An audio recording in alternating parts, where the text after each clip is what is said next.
تو انہوں نے ان کو واپس لے لیا اور کہا کہ آپ میرے ساتھ واپس مکہ چلیں، اور ایک قسم کا انہوں نے کہا کہ کیونکہ آپ کی بہت ساری کوالٹیز ہیں، جس میں انہوں نے کہا کہ آپ بے سہاراؤں کو سہارا دیتے ہیں، صلہ رحمی کرتے ہیں، دوسروں کا بوجھ اٹھاتے ہیں، مہمان نواز ہیں، جھگڑوں میں آپ جو ہے بہت صلح صفائی کرواتے ہیں، میں چاہتا ہوں کہ آپ شہر سے باہر نہ جائیں۔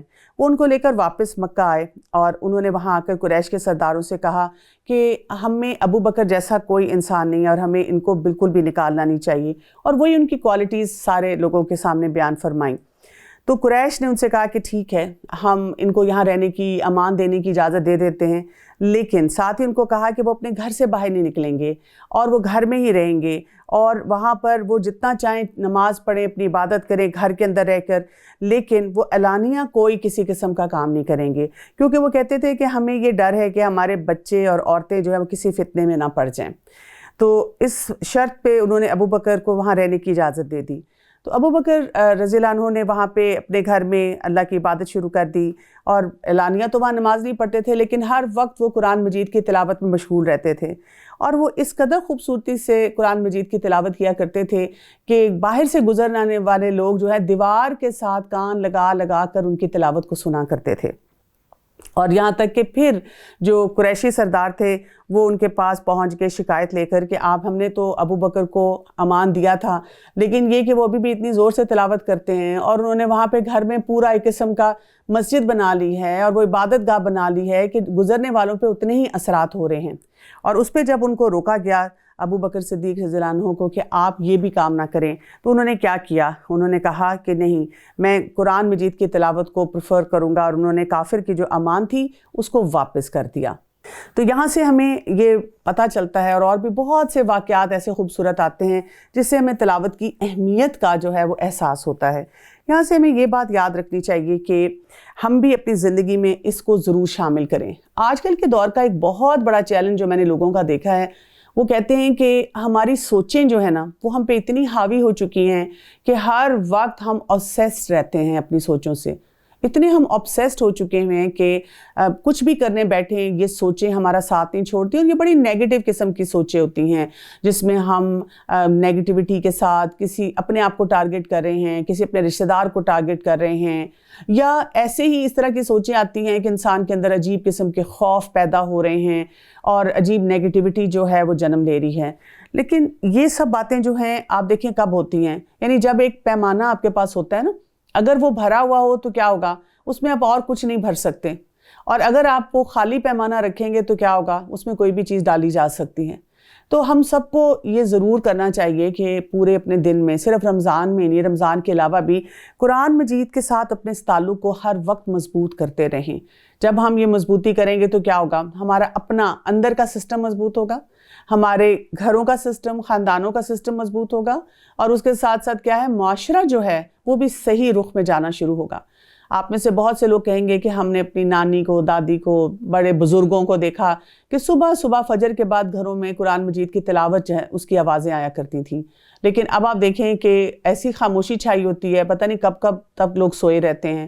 اکثر اوقات لوگوں سے یہ سننے کو ملتا ہے کہ ہم رات کو جلدی سو نہیں پاتے، بس کچھ نہ کچھ ایکٹیویٹیز چلتی رہتی ہیں، ہلہ گلہ اور خوش گپیاں، اور اس کے بعد صبح تو ہماری آنکھ ہی نہیں کھلتی اور صبح ہم سوئے رہ جاتے ہیں۔ تو یہ بے برکتی جو ہے اس سے ہمیں اپنے آپ کو نکالنے کی ضرورت ہے۔ پھر آپ دیکھیں قرآن مجید کی تلاوت کرنے کا ایک نیچرل جو ہے کانسیکوینس بتایا جا رہا ہے، وہ کیا ہے کہ جیسے ہی انسان قرآن کے ساتھ اپنے تعلق کو مضبوط کرتا ہے وہ نماز کو قائم کرنے کی طرف آ جاتا ہے، وَأَقِمِ الصَّلَاةَ۔ یعنی اگر کوئی انسان کہتا ہے کہ مجھ سے نماز نہیں پڑھی جاتی تو اب اس کو کیا کرنا ہے، پھر واپس جانا ہے، اپنی بنیاد کو مضبوط کرنا ہے۔ جتنا آپ قرآن کے ساتھ تعلق مضبوط کرتے ہیں، آپ جب تلاوت بھی کرتے ہیں تو میرا خیال ہے کہ کسی بھی مصحف سے آپ پڑھ لیں اور کوئی بھی صفحہ ہوگا تو آپ دیکھیں گے کہ اس پہ کہیں نہ کہیں نماز کا ذکر ضرور آ رہا ہوگا۔ کسی نہ کسی طریقے سے ہمیں اس بات کی طرف توجہ دلائی جا رہی ہوگی کہ آپ نماز جو ہے وہ پڑھنا شروع کریں۔ اس کے ساتھ ساتھ آپ دیکھیں کہ جب ہم اللہ تعالیٰ کے ساتھ تعلق کو مضبوط کرتے ہیں تو ہمارا آٹومیٹیکلی دل چاہتا ہے کہ ہم اللہ کی طرف جھکیں، تو نماز قائم کرنا، اور نماز کے لیے جو ہمیں خاص انسٹرکشن یہاں کی جا رہی ہے، کیوں کہ نماز کیا کرتی ہے، روکتی ہے فحشاء اور منکر سے۔ ہر قسم کی فحاشی سے ہمیں روکے گی اور ہر قسم کی ایسی بے بنیاد چیزوں سے جو منکرات ہیں، جو غلط رویے ہیں، اس سے ہم اپنے آپ کو بچانے میں کامیاب ہو جائیں گے۔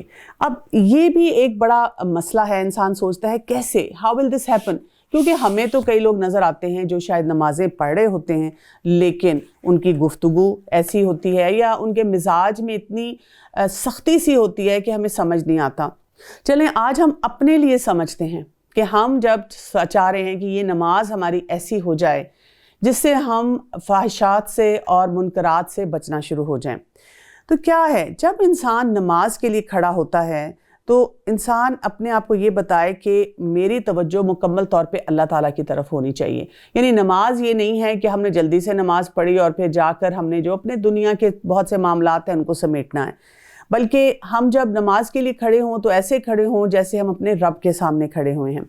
اور پھر یہ کہ جب ہم اپنے چہرے کو قبلہ رخ کرتے ہیں، کیونکہ لوگ اس کے معاملے میں پرٹیکولر ہوتے ہیں، ایک دوسرے سے پوچھتے ہیں کہ قبلے کی ڈائریکشن کیا ہے، تو ہم اپنے آپ کو یہ بھی احساس دلائیں، اس کیفیت کے اندر جائیں کہ اس وقت میرا دل بھی جو ہے نا وہ رب کی طرف ہونا چاہیے۔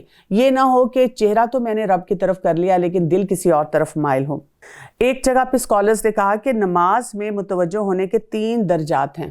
پہلا درجہ کیا ہے کہ اپنے دل کی طرف متوجہ ہونا، یعنی ہم یہ دیکھیں ساتھ ساتھ کہ کیسے وسوسے اور کیسے خیالات آتے ہیں جس سے مجھے اس کو محفوظ رکھنا ہے۔ دوسرا، اس کے مراقبے کو ملحوظ رکھتے ہوئے اللہ کی طرف ایسے متوجہ ہونا گویا کہ وہ اسے دیکھ رہا ہے۔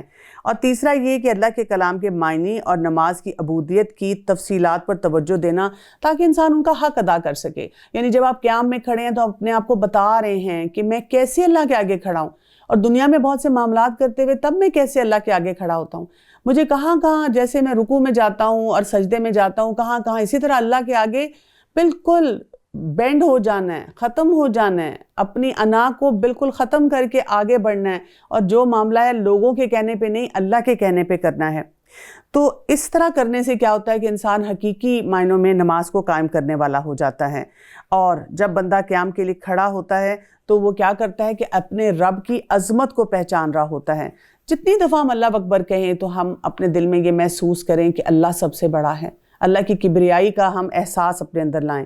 جب ہم اللہ کی تسبیح اور ثنا بیان کرتے ہیں تو ہم اپنے آپ کو بتائیں کہ یہ بات مجھے ہر چیز سے بے نیاز کر دے اور مجھے بتا دے کہ جو اللہ کی شان ہے وہ کسی کی شان نہیں۔ جب ہم اسے پناہ طلب کرتے ہیں تو ہم اس بات کو پھر ری انفورس کریں اپنے لیے کہ جتنی قوت اللہ تعالیٰ کے پاس ہے اور کسی کے پاس نہیں۔ اسی طرح سے ہم دشمن سے حفاظت بھی تبھی فیل کر سکتے ہیں جب ہم اپنی نماز پہ توجہ دے رہے ہوں۔ پھر یہ کہ جب ہم تلاوت کرتے ہیں اس میں تو ہم وہاں پر کنٹینیوس اپنے اس لنک کو اللہ تعالیٰ کے ساتھ سٹرونگ کرتے رہیں۔ جیسے آپ دیکھیں کچھ لوگوں کے گھر میں جب وہ کوئی فون کر رہے ہوتے ہیں اور وائی فائی پہ ہوتے ہیں اور وائی فائی کا سگنل صحیح نہیں آتے تو کبھی وہ ایک کونے میں جاتے ہیں کبھی دوسرے کونے میں، ان کی کوشش ہوتی ہے کہ فون کی ڈائریکشن ایسی رکھی جائے کہ سگنل جو ہے وہ صحیح طرح سے حاصل ہو سکے۔ تو اسی طرح سے ہم جب نماز پڑھ رہے ہیں تو آیات پڑھتے ہوئے اور دعائیں پڑھتے ہوئے نماز کے اندر ہم بار بار دیکھتے جائیں، چیکس رکھتے جائیں کہ کیسے میرا اپنے رب سے تعلق مضبوط ہو رہا ہے۔ اور جب انسان رکوع میں جائے تو اللہ کی عظمت کو پہچانے، اور سجدہ تو انسان کی عجز و انکساری کا ایک پیک جو مومنٹ ہوتا ہے، اور اس میں انسان اپنا وہ قرب محسوس کرے اپنے رب کے ساتھ۔ پھر یہ کہ جب ہم نماز پڑھ رہے ہیں تو ہم سوچیں کہ میں سرگوشی کر کے اپنے رب کے ساتھ جو ہے یہ ایک تعلق بنا رہا ہوں اپنا، اور اس کے ساتھ انسان سوچے کہ بہت ساری جو اذیتیں ہیں، بدگمانیاں ہیں، غم ہیں، ان کے احساس کو میں نے اسی نماز کے اندر ختم کرنا ہے۔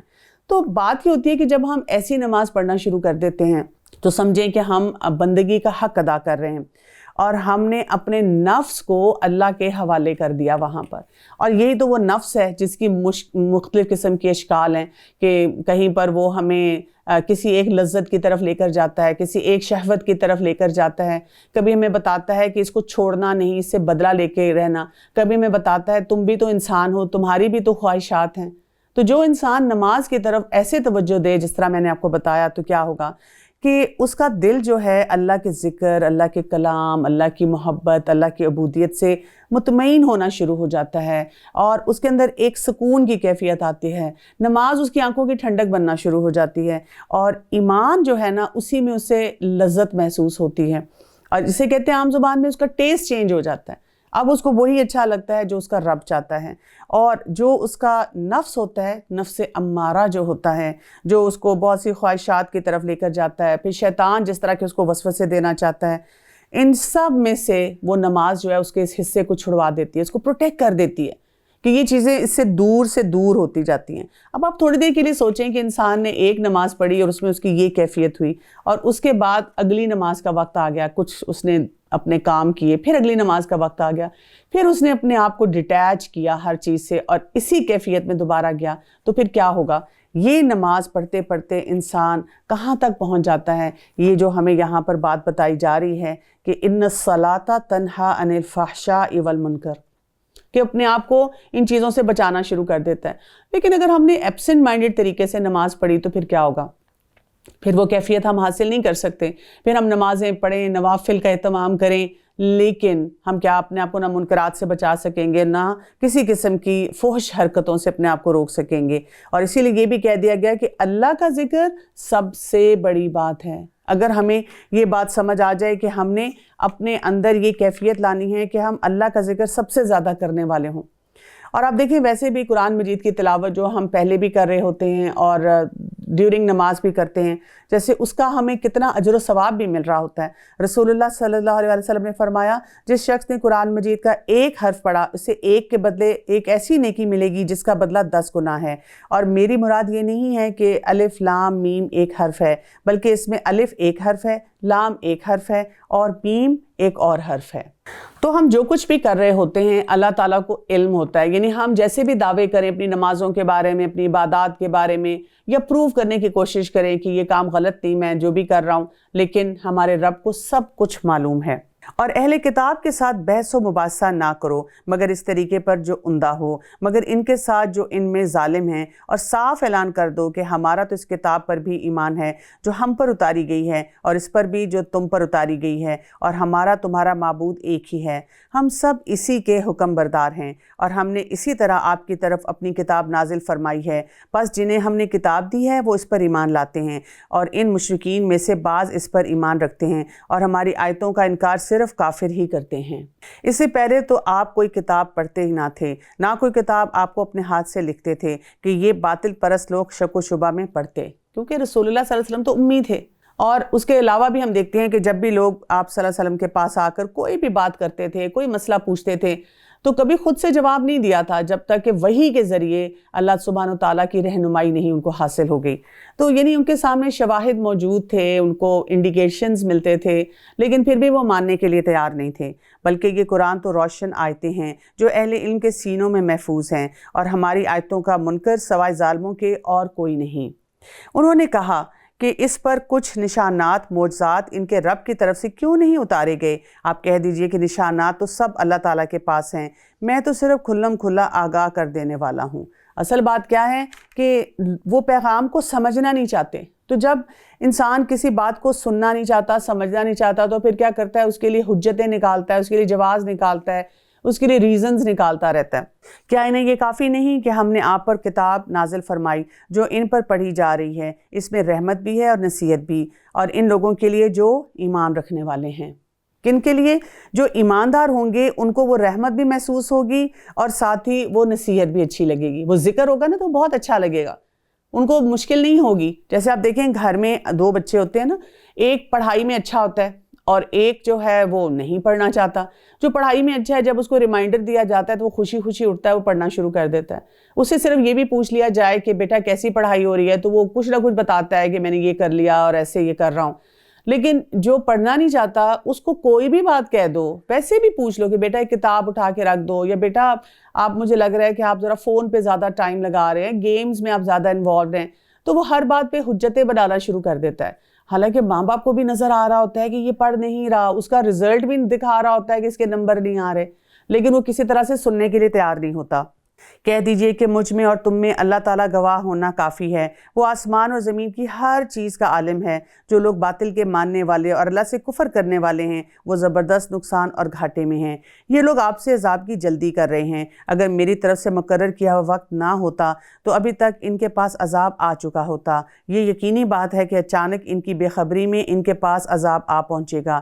یہ لوگ آپ سے عذاب کی جلدی کر رہے ہیں کہ اگر میری طرف سے مقرر کیا ہوا وقت نہ ہوتا تو ابھی تک ان کے پاس عذاب آ چکا ہوتا۔ یہ یقینی بات ہے کہ اچانک ان کی بے خبری میں ان کے پاس عذاب آ پہنچے گا۔ یہ عذاب کی جلدی مچا رہے ہیں اور جہنم کافروں کو گھیر لینے والی ہے۔ اس دن ان کے اوپر تلے سے انہیں عذاب ڈھانپ رہا ہوگا اور اللہ تعالیٰ فرمائے گا کہ اب اپنے بد اعمال کا مزہ چکھو۔ اے میرے ایماندار بندو، میری زمین بہت کشادہ ہے، سو تم میری ہی عبادت کرو۔ کیا بتایا جا رہا ہے ہمیں؟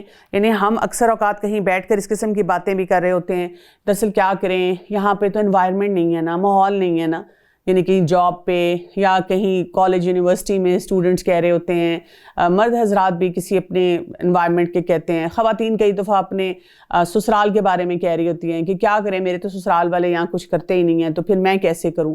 بات یہ ہوتی ہے کہ ہمیں یہ دیکھنا ہے کہ ہمارا اپنا مائنڈ سیٹ کیا ہے، کیونکہ اگر ہم نے اپنے ذہن میں سوچ لیا ہے، کلیئرٹی حاصل کر لی ہے کہ میں نے اللہ کے بنائے ہوئے سسٹم کے مطابق چلنا ہے، تو پھر کیا ہے کہ اللہ تعالیٰ کی زمین بہت کشادہ ہے اللہ کی عبادت کے لیے۔ یہ ریزن ہم کہیں نہیں دے سکتے۔ مثلاً آپ کہیں کالج یونیورسٹی میں پڑھ رہے ہیں تو کمپنی چینج کر لیں، آہستہ آہستہ ایسے لوگوں میں اٹھنا بیٹھنا شروع کریں۔ آپ کو ضرور ایسے لوگ مل جائیں گے جو قرآن کی اہمیت کو سمجھتے ہیں، اس کے مطابق زندگی گزارنا چاہتے ہیں، وہ ایسے آپ جیسے چیلنجز سے گزر رہے ہیں۔ اسی طرح سے اگر آپ اپنے کہیں گھر میں رہتی ہیں، خواتین جیسے کہتی ہیں کہ سسرال والے اب ایسے نہیں کرتے تو میں کیا کروں، تو وہاں پہ رہتے ہوئے بھی ضرور آپ کو ایسے اپرچونٹیز مل سکتے ہیں کہ اسی گھر میں رہتے ہوئے ان کے ساتھ بھی اگر رہنا پڑ رہا ہے آپ کو، تو وہاں پر آپ کوئی ایسے حالات پیدا کر سکتے ہیں کہ آپ اپنے آپ کو اللہ کے حکم کے مطابق چلا سکیں۔ یعنی یہ جو وسعت ہے اور اس کو سمجھنا بہت زیادہ ضروری ہے، کیونکہ اللہ تعالیٰ کی طرف سے جب کوئی ایک راستہ ہمارے لیے مشکلات کا آتا ہے نا، ایک راستہ بند ہوتا ہے، ایک راستے سے تھوڑا ٹیسٹ آتا ہے، آزمائش آتی ہے، تو وہاں پہ بہت سے اور راستے کھلے ہوئے ہوتے ہیں۔ جو لوگ اسی راستے کو کھٹکھٹاتے رہتے ہیں، اس بند سڑک پہ جو ڈیڈ اینڈ ہے نا روڈ کا، وہاں پہ کھڑے ہو کے زور زور سے کہتے رہتے ہیں اس کو کھولو، اس کو کھولو، اس کو کھولو، ان کو نہیں نظر آتا کہ اگر وہ ذرا سا واپس مڑ کر ساتھ والی گلی سے نکلنے کی کوشش کریں گے تو وہاں راستہ موجود ہے۔ تو ہمارا یہ حال ہو جاتا ہے، اس وجہ سے ہمیں جو اللہ تعالیٰ کی زمین میں وسعت ہے وہ نظر نہیں آتی۔ جاب آپ کو لگتا ہے کہ جاب اس طرح کی نہیں ہے تو پھر آپ کیا کر سکتے ہیں، آپ کہیں اور ساتھ ساتھ اپلائی کر سکتے ہیں، کوئی اپنا ڈپارٹمنٹ چینج کر سکتے ہیں۔ یہ وہ انسان کرے گا جس کی پرائرٹی جو ہے وہ کلیئر ہوگی کہ میں نے کیا کرنا ہے، میں کس وجہ سے یہاں پر آیا ہوں۔ ہر جاندار موت کا مزہ چکھنے والا ہے اور تم سب ہماری طرف لوٹائے جاؤ گے، اور جو لوگ ایمان لائے اور نیک کام کیے انہیں ہم یقیناً جنت کے ان بالا خانوں میں جگہ دیں گے جن کے نیچے چشمے بہہ رہے ہیں، جہاں وہ ہمیشہ رہیں گے، اور نیک کام کرنے والوں کا کیا ہی اچھا اجر ہے۔ بات کہاں سے شروع ہوئی تھی؟ قرآن کی تلاوت سے شروع ہوئی تھی، نماز کی کوالٹی کو امپروو کرنے سے ہوئی تھی، مختلف رویے دیکھنے سے ہوئی تھی، اور الٹیمیٹلی یہاں پہ ختم کس بات پہ ہو رہی ہے کہ کیا ہوگا کہ ان کے لیے پھر جنتیں ہیں اور وہ جنتوں میں جائیں گے۔ اور پھر اس پورے سفر میں وہ کیا کرتے رہے ہیں؟ الذین صبروا وعلی ربہم یتوکلون، انہوں نے کیا کیا؟ وہ جنہوں نے صبر کیا اور اپنے رب پر بھروسہ رکھتے ہیں، یعنی انہوں نے کہیں نہ کہیں سے راستہ نکالا جو کرنا چاہتے تھے۔ مثلاً آج کے دور میں رہتے ہوئے کوئی کہ میرا بہت دل چاہتا ہے کہ میں قرآن کی مجلس میں جاؤں، قرآن پڑھوں اور سمجھوں، لیکن میرے گھر والے مجھے اجازت نہیں دیتے، تو آپ گھر بیٹھ کے آپ کے پاس ایک سمارٹ فون موجود ہے، اس پہ آپ جو ہے کوئی اپنا ایک وہ پیکج لے لیں اور وہاں سے آپ ایسا کوئی واٹس ایپ کا گروپ ہے یا اور بہت سے چینلز ہیں ان کو جوائن کر لیں۔ آن لائن اتنی کلاسز ہوتی ہیں اس وقت، تو ہم دیکھتے ہیں کہ الحمدللہ بڑے بڑے جو اسکالرز ہیں ان کے وہاں پہ سیشن، لیکچرز، قرآن کی تفسیر سب کچھ موجود ہے۔ اچھا وہ کہتی نہیں دراصل مجھے نا مزہ نہیں آتا، میرا دل چاہتا ہے نا میں جا کے بیٹھوں، تو ہم نے دل کے چاہتوں کی بات نہیں سننی، ہم نے یہ دیکھنا ہے کہ میرے حالات کیا کہتے ہیں مجھے، اور ان حالات کے مطابق میں کیسے راستہ نکالوں۔ تو آپ کو جو اپرچونٹی مل رہی ہے، جس طریقے سے مل رہی ہے، آپ اس کو اختیار کریں۔ کئی دفعہ مائیں مجھے کانٹیکٹ کرتی ہیں، پوچھتی ہیں کہ کوئی ٹین ایج بچوں کی کلاس ہو رہی ہے، میں چاہتی ہوں کہ میرا بچہ روز کسی ٹین ایجر جو کلاس ہے ٹین ایجرز کی اس میں جائے، روز کلاس ہونی چاہیے 1 گھنٹے کی۔ جب ان کو کہا جائے کہ نہیں روز تو نہیں ہو رہی لیکن ہفتے میں 1 دن ہوتی ہے، نہیں پھر کوئی فائدہ نہیں ہے۔ یعنی ایک طرف آپ کا بچے کے پاس کچھ بھی نہیں ہے سیکھنے کے لیے، اور ایک طرف اگر اس کو 1 گھنٹے کا اپرچونٹی پورے ویک میں مل رہا ہے، آپ اس سے تو آغاز کریں، یعنی جو اس کو مل رہا ہے اس سے شروع کرنا چاہیے۔ تو اس سفر میں کیا ہوگا، صبر بہت کرنا پڑے گا اپنے آپ کو جمانے کے لیے، اور دیکھنا پڑے گا اگر ہم ری ایکٹیو ہو جائیں گے اور ہم ہر چیز پہ چاہیں گے جو میں نے سوچا ہے اسی کے مطابق سارا سسٹم چلے تو یہ مشکل ہو جائے گا۔ اور صبر کرتے ہوئے کیا کرنا ہے، اپنے قدم جماتے چلے جانا ہے اور اپنے رب پہ بھروسہ کرنا ہے۔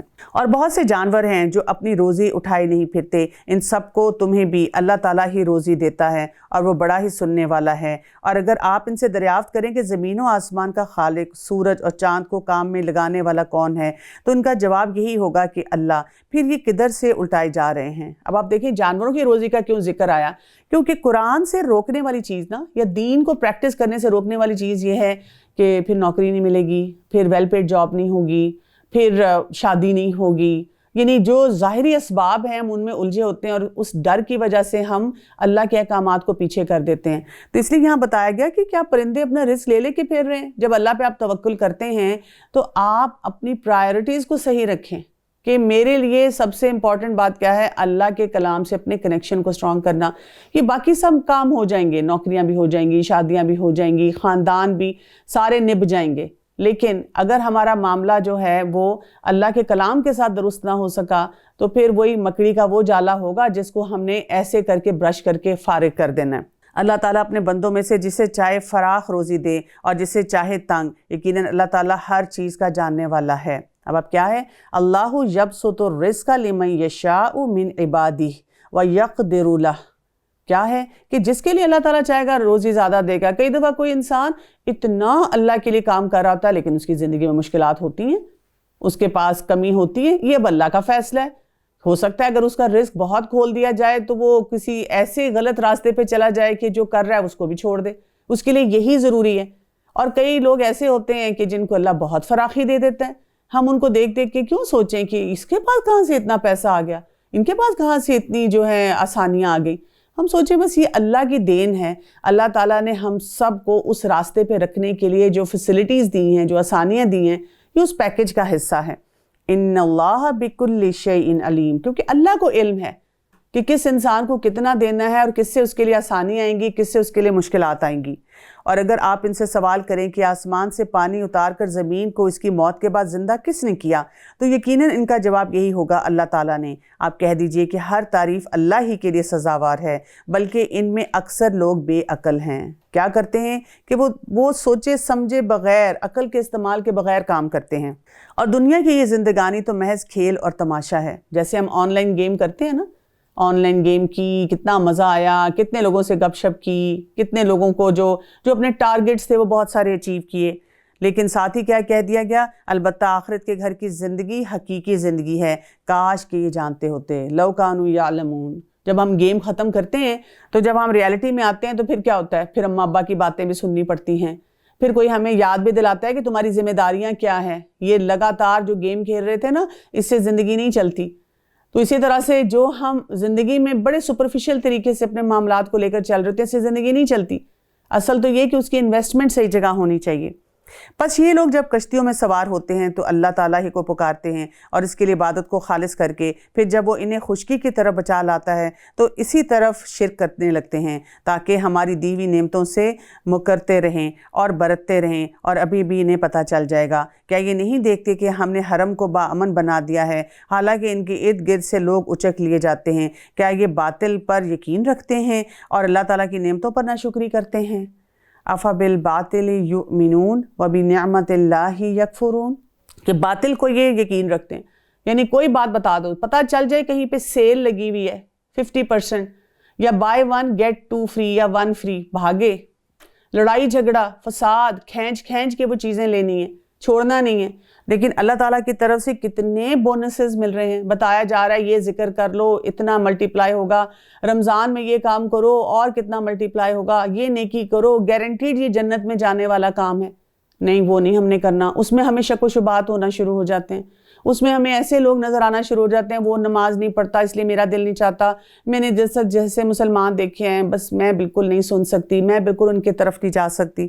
اور وہ کیا کر رہے ہیں؟ اللہ کی نعمتوں کے ساتھ کفر کر رہے ہیں۔ اور ان سے بڑا ظالم کون ہوگا جو اللہ تعالیٰ پر جھوٹ باندھے یا جب حق ان کے پاس آ جائے وہ اس سے جھٹلائے؟ کیا ایسے کافروں کا ٹھکانہ جہنم نہ ہوگا؟ اور جو لوگ ہماری راہ میں مشقتیں برداشت کرتے ہیں ہم انہیں اپنی راہیں ضرور دکھا دیں گے۔ وَإِنَّ اللَّهَ لَمَعَ الْمُحْسِنِينَ، اور یقیناً اللہ تعالیٰ محسنین کے ساتھ ہے۔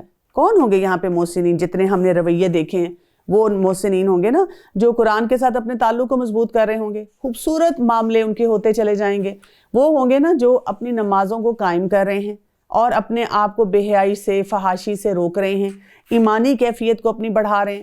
یعنی کتنا کچھ ہمیں پتہ چلتا ہے کہ ایک خوبصورت رویے کی طرف جانے کے لیے ہمیں کیا کرنا ہوگا۔ کیونکہ بات یہ ہے کہ جو کسی بھی دین کے کام کو ایک ریچول سمجھ کے کرے گا نا، وہ کیونکہ سب نے بتایا، جیسے کبھی آپ کسی سے پوچھیں آپ نماز کیوں پڑھتے ہیں تو وہ کہے گا کہ اس لیے کہ پڑھنی چاہیے، مجھے تو یہی سمجھ آتی ہے، تو اس کو کیا حاصل ہوگا؟ وہ تو نہیں اسے سمجھ آئے گی کہ اس نے کیوں یہ کیا اور کس لیے یہ کیا۔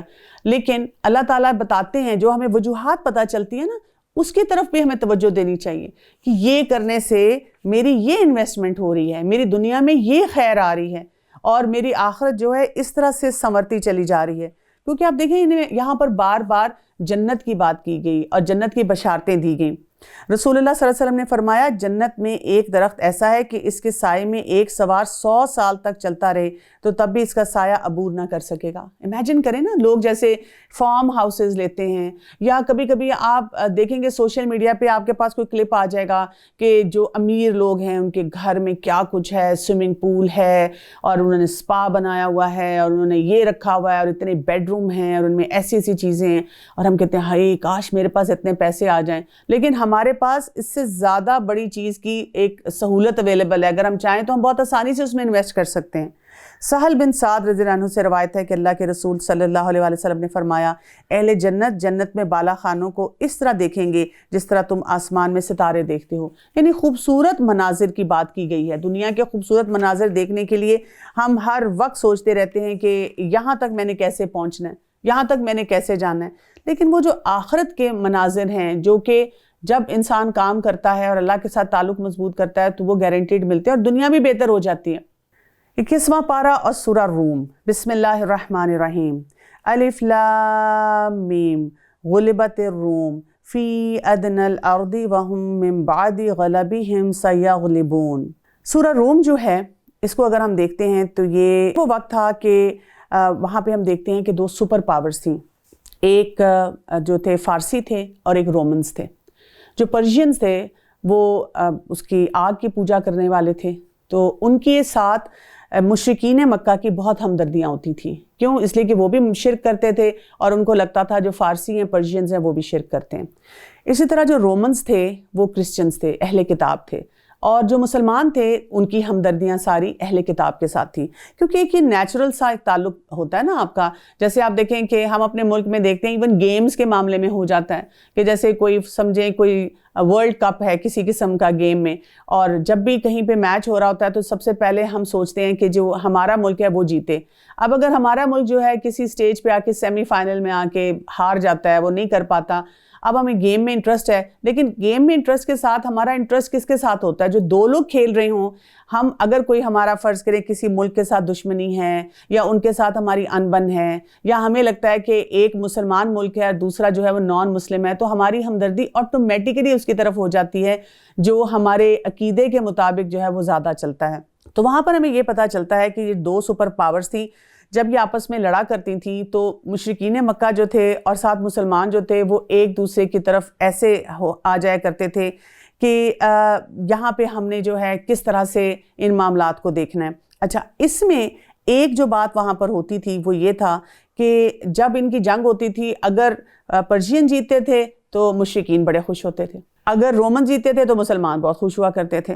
ایک دفعہ جب جنگ ہوئی اور ان کی بہت بڑی جنگ ہوئی تو اس میں جو رومی تھے وہ مغلوب ہو گئے، تو مسلمان ظاہر ہے وہ دل ہار گئے، اور مشرکین جو تھے اس وجہ سے ان کو بار بار ڈائریکٹلی انڈائریکٹلی جتاتے تھے، دیکھ لینا ایک دن ہم بھی تمہیں ہرا دیں گے۔ اور اس موقع پہ جب آپ سوچیں کہ جو رومنز تھے وہ مغلوب ہو چکے تھے، اللہ سبحانہ وتعالیٰ نے یہ صورت بھیج کر مسلمانوں کی حوصلہ افزائی کی اور ان کو ایک فیوچر پیک دی کہ ایک وقت آنے والا ہے جب آپ بھی کامیاب ہوں گے، آپ فکر نہیں کریں۔ تو یہاں پہ کیا کہا جا رہا ہے؟ شروع کرتی ہوں اللہ کے نام سے جو بہت مہربان اور نہایت رحم فرمانے والے ہیں۔ الف لام میم، رومی مغلوب ہو گئے اور نزدیک کی زمین پر، اور وہ مغلوب ہونے کے بعد عنقریب غالب آ جائیں گے چند سال میں ہی۔ کون سا وقت یہاں بتایا گیا؟ بضع سنین۔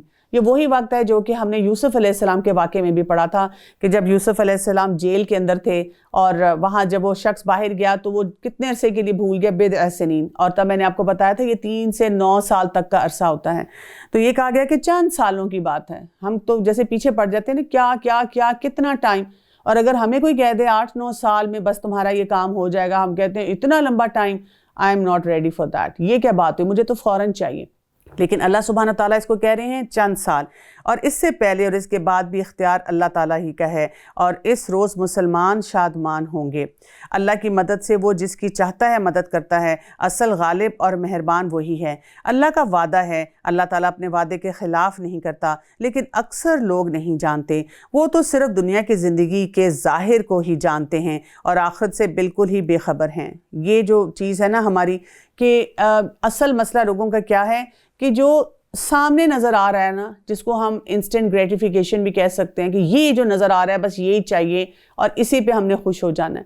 بچے کو آپ بتائیں نا کہ بیٹا ابھی آپ نے چاکلیٹ نہیں کھانی، کینڈی نہیں کھانی، ابھی اس چیز کے لیے نہیں کرنا، آگے دیکھیں اس کا آپ کو یہ فائدہ ہوگا، نہیں وہ سننے کے لیے تیار نہیں، اس کو وہ چاکلیٹ کینڈی ہی کھانی ہے، چاہے اس سے دانت خراب ہو جائیں، معدہ خراب ہو جائے، بھوک، باقی سسٹم آپ کا جو ہے سارا ہیلتھ کا خراب ہونا شروع ہو جائے۔ تو ظاہر جو ہے دنیا کا، اس کو لوگ بہت زیادہ دیکھتے ہیں کہ ظاہری چکنا چوند کیسی ہے، ظاہری لائف سٹائل کیسا ہے، ظاہری طور پر ہمیں کیا کچھ مل رہا ہے، اور آخرت سے اس کی وجہ سے انسان کے اندر غفلت آتی ہے۔ تو اسی لیے ہمیں تھوڑا سا ڈیپ تھنکر ہونا چاہیے، ہمیں ہر چیز کے بارے میں سوچتے رہنا چاہیے۔ مثلاً کوئی بھی اللہ تعالیٰ نے ہمیں ٹیلنٹ دیا ہے یا ہم کوئی کام کر رہے ہیں تو سوچیں 10 سال بعد اس کا مجھے کیا فائدہ ہوگا، پھر کبھی کبھی یہ سوچیں اچھا 20 سال بعد مجھے اس کا کیا فائدہ ہوگا، اور پھر یہ بھی سوچ لیں کہ مرنے کے بعد مجھے اس کا کیا فائدہ ہوگا۔ یہ جو میں نے ڈرامہ دیکھا ہے نا ابھی بیٹھ کے، یا یہ جو فلم ہے نا، میں نے کتنے لوگوں کو بتایا کہ یہ تو مجھے اتنی پسند ہے، میں نے نا 15 دفعہ دیکھی ہے۔ جب مجھے ٹائم ملتا ہے بیٹھ کے میں وہی مووی دیکھ لیتا ہوں، بس مجھے تو ڈائلاگز تک رٹے ہوئے ہیں۔ تو سوچیں وہ دیکھنے کا مجھے ابھی کیا فائدہ ہوا، بعد میں کیا فائدہ ہوا، دنیا میں ہی کوئی فائدہ نہیں ہوا، تو آخرت میں قبر میں جا کر مجھے کیا فائدہ ہوا؟ اور وہ جب حساب کتاب ہوگا، کیا میں وہاں یہ والا جملہ بول کے اللہ تعالیٰ کے سامنے سرخرو ہو سکتا ہوں؟ ایسی بات میرے منہ سے وہاں نکلے گی کہ یہ میں نے جو ڈرامہ اس لیے دیکھا، سارے کام کر لیے، ساری تسبیحات پڑھ لی نا، تو پھر رات کو بیٹھ کے میں نے سوچا یہ تو دیکھ ہی لوں نا، تھوڑی سی انٹرٹینمنٹ بھی ہونی چاہیے۔ یا کوئی بھی اور جو معاملہ ہم کرتے ہیں، اتنے بڑے بڑے گھر بنا لیتے ہیں، اس کی ان گھروں کو سجانے کی وجہ سے یا ان گھروں میں بسنے کی وجہ سے اور ان کی پوری فرنیشنگ کی وجہ سے کیا ہے ہمیں قرآن پڑھنے کا ٹائم نہیں مل رہا ہوتا، یا یہ کہ ہمارے پاس اتنا ٹائم نہیں ہوتا کہ ہم قرآن کے مجلس میں آئیں کیونکہ ہم نے اپنی وارڈروب کو بہت اپ ٹو ڈیٹ رکھنا ہوتا ہے، یا دنیاوی حساب سے ہمیں اپنے سکلز کو بلڈ کرنا ہوتا ہے۔ تو کیا ہوا، قبر میں جاتے ساتھ ہی سب کچھ ختم ہو گیا، وہاں کی زندگی کے لیے کیا چاہیے تھا اس کی طرف میری توجہ نہیں تھی۔ کیا ان لوگوں نے اپنے دل میں یہ غور نہیں کیا کہ اللہ نے آسمانوں کو اور زمین کو اور ان کے درمیان جو کچھ ہے سب کو بہترین کرینے سے مقرر وقت تک کے لیے پیدا کیا ہے؟ ہاں، اکثر لوگ یقیناً اپنے رب کی ملاقات سے منکر ہیں۔ اصل مسئلہ ہمارا یہ ہے، جب ہم جانتے ہی نہیں، مانتے ہی نہیں، جیسے ایک انسان کو اگر بتایا جائے کسی جاب کے لیے جاتا ہے کہ اس کا فلاں جگہ انٹرویو ہونا ہے، اور اس کو کہہ دیا جائے کہ بس آپ تیاری رکھیں، any minute you will get a call, اور وہاں پر آپ کو جب کال آئے گی تو آپ نے انٹرویو کے لیے اپیئر ہونا ہے، تو اپنی بیسٹ پریپریشن رکھے۔ وہ انسان کیا کرتا ہے؟ روز تیاری کرتا ہے، بالکل ہائی الرٹ پہ بیٹھا ہوتا ہے کہ اب میرا انٹرویو ہونا ہے۔ کیا انہوں نے زمین میں چل پھر کر یہ نہیں دیکھا کہ ان سے پہلے لوگوں کا انجام کیسا ہوا، اور ان سے بہت زیادہ طاقتور تھے، اور انہوں نے بھی زمین بوئی جوتی تھی اور ان سے زیادہ آباد کی تھی، اور ان کے پاس رسول روشن دلائل لے کر آئے ہیں۔ یہ تو ناممکن تھا کہ اللہ تعالیٰ ان پر ظلم کرتا، لیکن دراصل وہ خود اپنی جانوں پر ظلم کرتے تھے۔ یعنی جب ہم ہسٹری دیکھتے ہیں اور اس میں ہمیں بہت کچھ نظر آتا ہے۔ مسئلہ یہ ہے کہ سائنسی ترقی نے ہمیں یہ سکھا دیا ہے کہ جو اب سائنس کر رہی ہے کسی دور میں نہیں ہوا، اور اس سے ہم اتنے مرغوب ہو چکے ہیں، اتنے امپریس ہو چکے ہیں کہ ہمیں جو دین اور دین کی باتیں جو ہیں وہ بڑی دقیانوسی لگنا شروع ہو جاتی ہیں۔ اسی لیے اللہ تعالیٰ کہتے ہیں کہ ذرا کرو پیچھے پاسٹ میں پیک کر کے دیکھو، جھانک کے دیکھو، اور کیا نظر آئے گا؟ کیا اس دور میں بھی رہتے ہوئے ہم نے ایسے گھر بنائے ہیں جو کہ یہ پہاڑوں کو تراش کے ہیں؟ آپ سوچیں ابھی تک کتنی بکس لکھی جا چکی ہیں اس بات پہ، اس مسٹری کو سالو نہیں کیا جا سکا کہ یہ جو پیرامڈز بنے ہوئے ہیں ایجپٹ میں، ان کے اتنے بڑے پتھر انہوں نے اس وقت رکھے کیسے؟ ان کے پاس تو یہ ٹیکنالوجی نہیں تھی. یعنی وہ کہتے ہیں کہ آج کے دور میں بھی ہمارے پاس یہ ٹیکنالوجی نہیں ہے کہ ایسے بڑے پتھر، ایسے پیرامڈز ہم بنا سکیں نا. 7 ونڈرز میں سے یہ آتے ہیں. تو اس وقت انہوں نے کیسے کیے تھے؟ تو ہم اپنے آپ کو بڑی چیز سمجھیں، ہم سے پہلے بھی اقوام بہت کچھ کر کے گئی ہوئی ہیں. پھر آخر برا کرنے والوں کا بہت ہی برا انجام ہوا، اس لیے کہ وہ اللہ تعالیٰ کی آیتوں کو جھٹلاتے تھے اور اس کی ہنسی اڑاتے تھے. اللہ تعالیٰ ہی مخلوق کی ابتدا کرتا ہے، پھر وہی اسے دوبارہ پیدا کرے گا اور پھر تم سب اسی کی طرف لوٹائے جاؤ گے. اللہ یبدأ الخلق ثم یعیدہ ثم الیہ ترجعون. ہم نے ڈیسائیڈ کیا تھا میں اس ایئر میں اس ڈیٹ پہ پیدا ہونا چاہتی ہوں، مجھے دراصل یہ سٹار سائن اچھا لگتا ہے اسی لیے مجھے اب پیدا ہونا ہے، میں نے بس سوچ لیا. نہیں، جو اللہ نے ہمارے لیے فیصلہ کر دیا ہم اسی طرح پیدا ہوئے، اور پھر کیا ہے، دوبارہ بھی وہ اسی طرح پیدا کرے گا جب وہ چاہے گا، اور ہم نے اسی کی طرف لوٹ کر جانا ہے. اور جس دن قیامت قائم ہو جائے گی تو گناہگار حیران زدہ رہ جائیں گے، اور ان تمام تر شریکوں میں سے ایک بھی ان کا سفارشی نہ ہوگا، اور خود یہ بھی اپنے شریکوں کے منکر ہو جائیں گے. اور جس دن قیامت قائم ہوگی اس دن تمام جماعتیں الگ الگ ہو جائیں گی. جو ایمان لا کر نیک عمل کرتے رہے وہ تو جنت میں خوش و خرم کر دیے جائیں گے، اور جنہوں نے کفر کیا تھا وہ ہماری آیتوں کو اور آخرت کی ملاقات کو جھوٹا کہا کرتے تھے، وہ سب عذاب میں پکڑ کر حاضر رکھے جائیں گے. یہ والی آیات جو ہے نا، صرف اگر میں کہوں کہ یہ آیت نمبر 15 اور 16 ہے. ایسے تمام لوگ جو کہتے ہیں نا کچھ بھی نہیں ہے، ایسے ہی پتہ نہیں ہمیں ڈراتے رہتے ہیں. پتہ نہیں کہ مولوی جو ہیں خطبے دیتے ہیں یا درس دیتے ہیں ڈراتے بہت ہیں، تو ان کو پڑھائیں، بلیک اینڈ وائٹ میں پڑھائیں. ان سے کہیں کہ جو بھی قرآن کا نسخہ آپ کے پاس، مصحف آپ کے پاس پڑھا ہوا ہے، ٹرانسلیشن آپ کے پاس پڑھی ہوئی ہے، یہ ایسی آیات پڑھ لیں. آپ کے سامنے سب کچھ آ جائے گا. کلیئرٹی سے بتا دیا گیا ہے کہ جو ایمان لانے والا ہے اس کا نتیجہ کیا ہے، اور جو غلط کام کرنے والا ہے وہ کہاں پر ہوگا. فَسُبْحَانَ اللَّهِ حِينَ تُمْسُونَ وَحِينَ تُصْبِحُونَ. بس اللہ کی تسبیح پڑھا کرو جبکہ تم صبح شام کرو اور صبح کرو. کون سی تسبیحات کی یہاں بات ہو رہی ہے؟ یعنی یہاں پر یہ بتایا جا رہا ہے کہ صبح اور شام کا وقت جو ہوتا ہے وہ اللہ کی حفاظت میں آنے کا وقت ہوتا ہے. تو یہاں پہ جب انسان بہت پریشان ہوتا ہے، شیطانی وسوسے ہیں، نظر ہے، اپنی بہت سے نفس کی جو ہیں وہ شر ہوتے ہیں، فکریں ہوتی ہیں، ان سب میں انسان کہتا ہے کہ اچھا میں کئی دفعہ کام میں اتنی بزی ہو جاتی ہوں کہ یاد ہی نہیں رہتا اس وقت یہ پڑھنا تھا، یہ کرنا تھا. تو ایک ہمیں بڑا امپورٹنٹ نسخہ یہاں دیا جا رہا ہے کہ صبح شام کے اذکار پڑھے جائیں، صبح شام اللہ تعالیٰ کی حفاظت میں آ جایا جائے. اور اس کے لیے کیا ہے، بہت سی ایپس آپ کو مل جائیں گی، آپ کو کتابیں مل جائیں گی دعاؤں کی. آپ کسی بھی اوتھینٹک سٹور پہ جائیں، ان سے کہیں کہ صبح شام کے جو اذکار پڑھنے والے ہیں وہ مجھے دے دیں. خود سے خود ساختہ چیز نہ نکالیں. اور اس میں کیا ہے، فجر کی نماز اور اس کے ساتھ وہ اذکار پڑھ لیے، اور اس کے ساتھ شام کو یعنی کہ آپ نے عصر کی نماز پڑھی اور اس کے بعد عصر اور مغرب کے درمیان کا جو وقت ہے اس میں وہ اذکار پڑھ لیے. تمام تعریفوں کے لائق آسمان و زمین میں صرف وہی ہے، اور تیسرے پہر کو اور ظہر کے وقت بھی اس کی پاکیزگی بیان کرو. کیا کہا جا رہا ہے؟ وَلَا الْحَمْدُ فِي السَّمَاوَاتِ وَالْأَرْضِ وَعَشِيًّا وَحِينَ تُظْهِرُونَ. یعنی یہاں پہ ہمیں وہ تمام اوقات بتائے جا رہے ہیں جب ہمیں اسپریچول بریک لینے کی ضرورت ہے، کہ تھم جائیں، رک جائیں اور تسبیحات کریں، اللہ کو یاد کریں. اور وہی زندہ کو مردہ سے اور مردہ کو زندہ سے نکالتا ہے، اور وہی زمین کو اس کی موت کے بعد زندہ کرتا ہے، اس طرح تم بھی نکالے جاؤ گی. اس کے بعد ہم جو آیات دیکھیں گے بہت ہی خوبصورت ہیں، اور ہر آیت کے شروع میں کہا جائے گا وَمِنْ آیَاتِهِ، اور اللہ کی نشانیوں کی بات کی جائے گی، اللہ کی آیات کی بات کی جائے گی. یعنی بہت سے لوگ جب کہتے ہیں کہ میرا دل تو چاہتا ہے کہ میں اچھا مسلمان بنوں، اللہ تعالیٰ کے ساتھ میرا کنیکشن بھی اچھا ہو، لیکن سمجھ نہیں آتا کہ کیسے تمام کام کرنے ہیں، یہ کس طرح سے ہوگا. تو یہاں پر ہمیں بہت سارے انڈیکیشنز مل رہے ہیں کہ جب ہم اپنے لائف سٹائل میں اللہ تعالیٰ کی یاد کو، اللہ تعالیٰ کے احکامات کو انٹیگریٹ کریں گے، یعنی ہمیں جب یہ سمجھ ہوگی کہ ہمارا دین کیا بتا رہا ہے، کہ یہ نہیں ہے کہ ہم تھوڑی دیر کے لیے مسلمان ہیں اور اس کے بعد پھر ہمارا وہی back to the lifestyle, یہ نہیں ہے کہ جو اب دل چاہ رہا ہے کرو، اب آپ پارٹیز کرو، اب آپ انجوائے کرو. ہم نے جو کچھ بھی کرنا ہے اس کو اسی طرح سے کرنا ہے جیسے ایک مسلمان کو ہر وقت کرنا چاہیے. جیسے ایک جو کسی ڈیوٹی پہ آفیسر ہوتا ہے وہ ہر وقت اپنی یونیفارم میں الرٹ بیٹھا ہوتا ہے کہ کسی وقت بھی مجھے کال آ سکتی ہے اور مجھے وہاں پہ پہنچنا ہے. اسی طرح سے ہمیں یہ یاد رکھنا ہے کہ ہم اللہ کے بندے، اللہ کے عبد، ہر وقت اس ڈیوٹی پہ حاضر ہیں جو بھی معاملہ ہو. تو ان آیات کو سمجھتے ہیں. آیت نمبر 20 سے دیکھیے، وَمِنْ آیَاتِهِ، اور اللہ کی نشانیوں میں سے ہے کہ اس نے تم کو مٹی سے پیدا کیا، پھر آپ انسان بن کر چلتے پھرتے ہو. اب آپ دیکھیں پہلی نشانی کیا ہے؟ ہماری پیدائش، اپنی پیدائش پہ غور و فکر کرنا، اور اپنے گھر میں بھی اور بچے پیدا ہوتے ہیں ان پہ بھی غور و فکر کرنا کہ کیسے یہ بچہ پیدا ہوا، کیسے یہ دنیا میں آیا۔ یعنی اللہ کی شان نظر آتی ہے جب ہم بچوں کے بارے میں سوچتے ہیں، بچوں کو دیکھتے ہیں، بچوں کے ریفلیکسز کو دیکھ لیں۔ کچھ 40-50 تو ان کو پیدا ہوتے ساتھ ہی ریفلیکسز دے دیے جاتے ہیں کہ انہوں نے اپنے سروائیور کے لیے کیا کچھ کرنا ہے۔ بچہ کہاں سے سیکھ کر یہ سب کچھ آیا؟ اتنی تہوں میں سے نکلتا ہے، اتنے پانی میں سے نکلتا ہے۔ اسی بچے کو اگر ابھی آپ ایک بالٹی میں ڈالیں تو وہ ڈوب جائے گا اور وہ مر جائے گا، لیکن اتنے پانی میں سے جو نکل کر آتا ہے اور وہ بالکل ٹھیک ہوتا ہے، وہ سانس لینا شروع کر دیتا ہے۔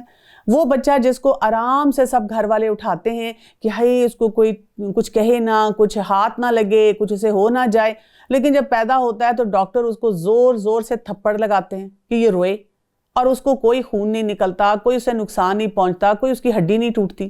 یہ کیا سسٹم ہے جو اللہ تعالیٰ نے ہمیں بنا کے دیا ہے؟ یہ اللہ کی نشانیوں میں سے نشانی نہیں ہے کہ اس پہ غور و فکر کیا جائے، لیکن ہم کیوں غور و فکر نہیں کرتے؟ یا تو ہم یہ خوشیاں منا رہے ہیں کہ بیٹا ہے یا بیٹی ہے، مٹھائیاں بانٹ رہے ہیں، لوگوں کو اطلاع دے رہے ہیں، لیکن غور کرنے کا ٹائم نہیں ہے کہ اللہ کی نشانی اس میں کیا ہے۔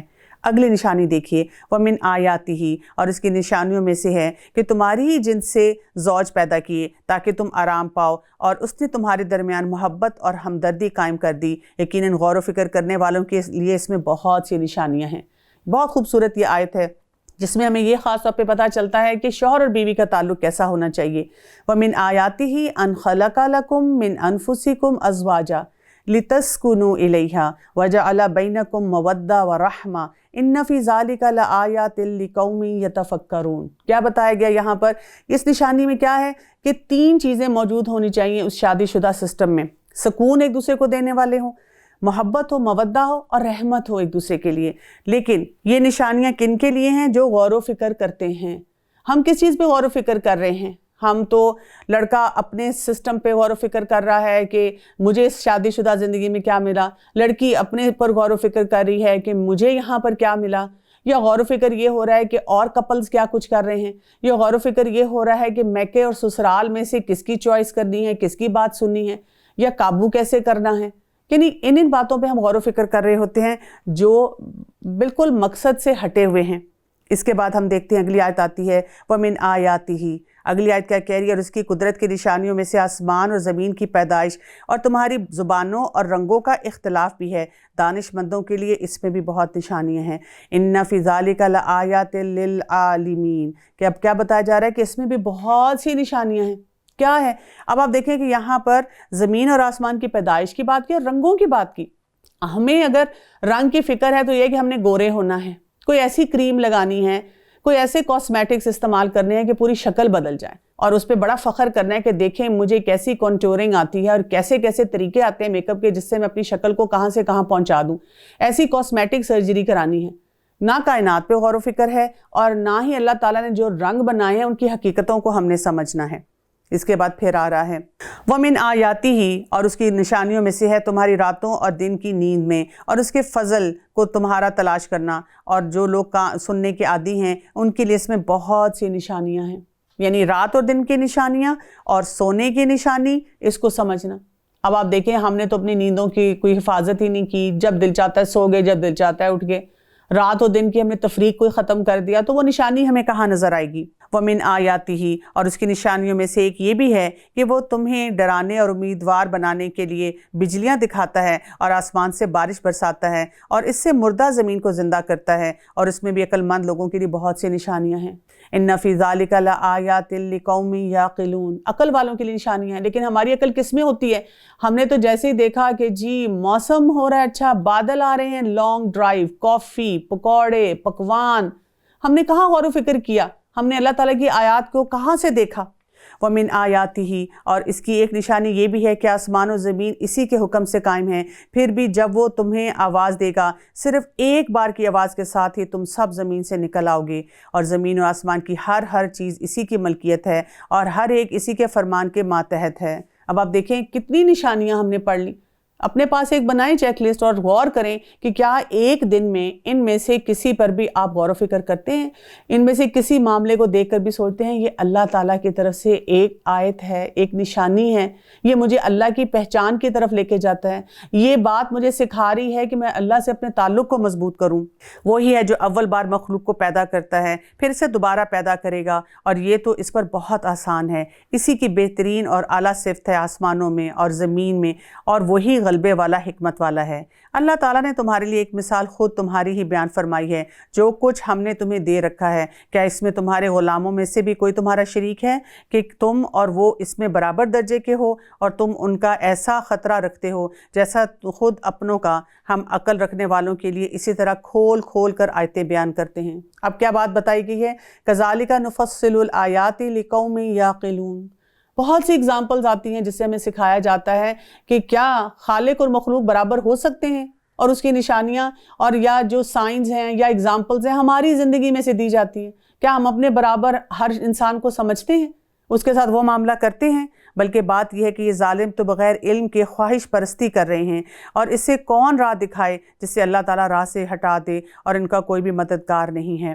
پس آپ یکسو ہو کر اپنا منہ دین کی طرف متوجہ کر لیں، اللہ تعالیٰ کی وہ فطرت جس پر اس نے لوگوں کو پیدا کیا۔ اللہ تعالیٰ کے بنائے کو بدلنا نہیں، یہی سیدھا دین ہے، لیکن اکثر لوگ سمجھتے نہیں ہیں۔ یہاں پر کس چیز کی طرف اشارہ کیا جا رہا ہے؟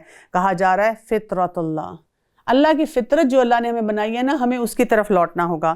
لوگوں، اللہ تعالیٰ کی طرف رجوع ہو کر اس سے ڈرتے رہو، نماز قائم رکھو اور مشرکین میں سے نہ ہو جاؤ۔